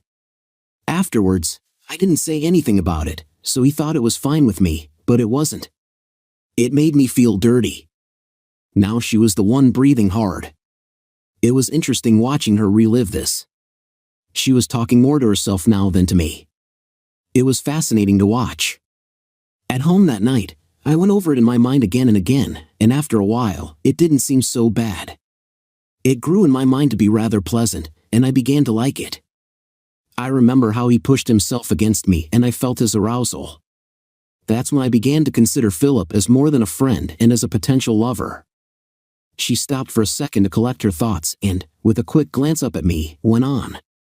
During the time I was meeting him for lunch and dinner, I began to see you as a potential block to the things I wanted to consider, things like going out on dates with Philip, going to dinner and dancing, and other things. You were a drag on me, and it made me angry with you. You didn't do anything, but I did. It was all in my mind. I finally decided that I wouldn't make love with you anymore either. You didn't deserve me since you were so busy cheating on me with those other women. I had been patient with her story up to this point and had promised myself that since it was over, what she did would not be of too much interest. But that was changing. Her behavior was disgusting, her attitude was self-serving, and her whole story was one of selfish disdain for me and for our marriage. The anger I felt was beginning to grow, and I knew that if something didn't happen soon, I was in danger of doing something I had never done, hit a woman. I stood up, and after a few deep breaths, I looked down at this woman I thought I loved. I had no idea how she could have changed so much in such a short time, but maybe she hadn't really changed. Maybe this was the true D, a 304 waiting for a chance to come out and play. I don't know how much more of this I can take. I don't know what the purpose of this is other than to make you feel better by confession. Well, guess what? I'm not a priest. If that's what you're looking for, I'm not him. So if there's nothing else, I need to leave before I lose it and hurt you. She jumped up and reached for me, but I stepped back out of her reach. Her face was a mask of pain and panic, still no fear of me. For some reason, that gave me pleasure. She could hurt, but not from my hand. I have to finish this. Until I do, you and I have no chance. You have to hear it all. Please, you promised. Let me finish. I stood there, controlling my breathing until I felt my blood pressure fall back to some semblance of normal. After a few strong exhales, I felt myself relaxing a bit, and I finally sat back down. Get it over with, then. I need to get out of here and into some fresh air. The stench in here is beginning to make me ill. That had struck home. I saw her wince with pain and shame, and it made me feel good. I had finally caused her to feel some of the hurt I had been living with for the past 3 days. But she sat back down and prepared to continue. Philip continued to call me and asked to see me again, but I continued to say no. I was still considering, and I think I was trying to work up the courage to say yes to him. I talked with Marty several times, and she kept urging me to go ahead, reminding me of your affairs as justification. I was still hesitating, but I was weakening. For some reason, you got suspicious, and I noticed your attitude changing toward me. You may not know it, but after 9 years of marriage, I knew you pretty well. I knew your attitudes, your face when you were thinking, and when you were worrying about something. I saw worry and concentration on your face more and more. It started me thinking. She stopped to take a drink of her tea and put it aside. It had grown cold. Now she could drink cold stuff just like my coffee. Trivial, not worth the time, but the little flash of pleasure made me smile. She must have misunderstood my smile as one of doubt because she started back from that thought. You may not believe me, but it's true. I guess now that I think about it, the same thing is true of you. That's why you became suspicious of me. You knew me and my habits, and the changes were really major. I was just too stupid to see that about myself. That's what self-absorption does to someone. I was so busy worrying about my own problems and things that I didn't even notice how my behavior had changed. Anyway, I decided that I had to make sure you didn't really know anything, but I didn't know how. I called Philip and told him I had to be very careful for a while, but that I would call him when I could. He wasn't happy, but he agreed. That was Monday of last week. Now we were getting to it. Now I would hear the whole sad story. Now would come the truth. I had lunch with him on Wednesday when you said you had a lunch and meeting at work. I called him at his office, and we met that day at the Friday's restaurant in town. It was just lunch, but we talked again about his request, and this time I agreed. I said I would do it. I don't know why, except that I thought I'd better do it before I had to stop seeing him when you got too suspicious or something. She looked at me to see how I was taking this, but by now I had stopped anticipating. I fully believed I knew what she had done, and this was just the confirmation, finally, the truth. I just returned her look with nothing in my expression. It was as cold and dead as I felt inside. She almost cried at my look but didn't. She swallowed and continued. We made plans to meet for dinner Saturday night. I would tell you that I was going out with Marty to a movie or something, which would give us the entire evening. He made a reservation at the Skyview Motel, the one near the diner. Now I was becoming confused. Saturday, she screwed this guy Saturday night while I was out drinking with Butch, after I had caught her red-handed with him earlier in the day. No wonder she met him, probably to tell him that it was definitely on and they didn't have to worry about dumb me. I knew nothing. Well, too bad I didn't know, and now it was over. That was before we talked Saturday morning. That conversation with you Saturday was a real shock to me, and it woke me up from what seemed like a long sleep.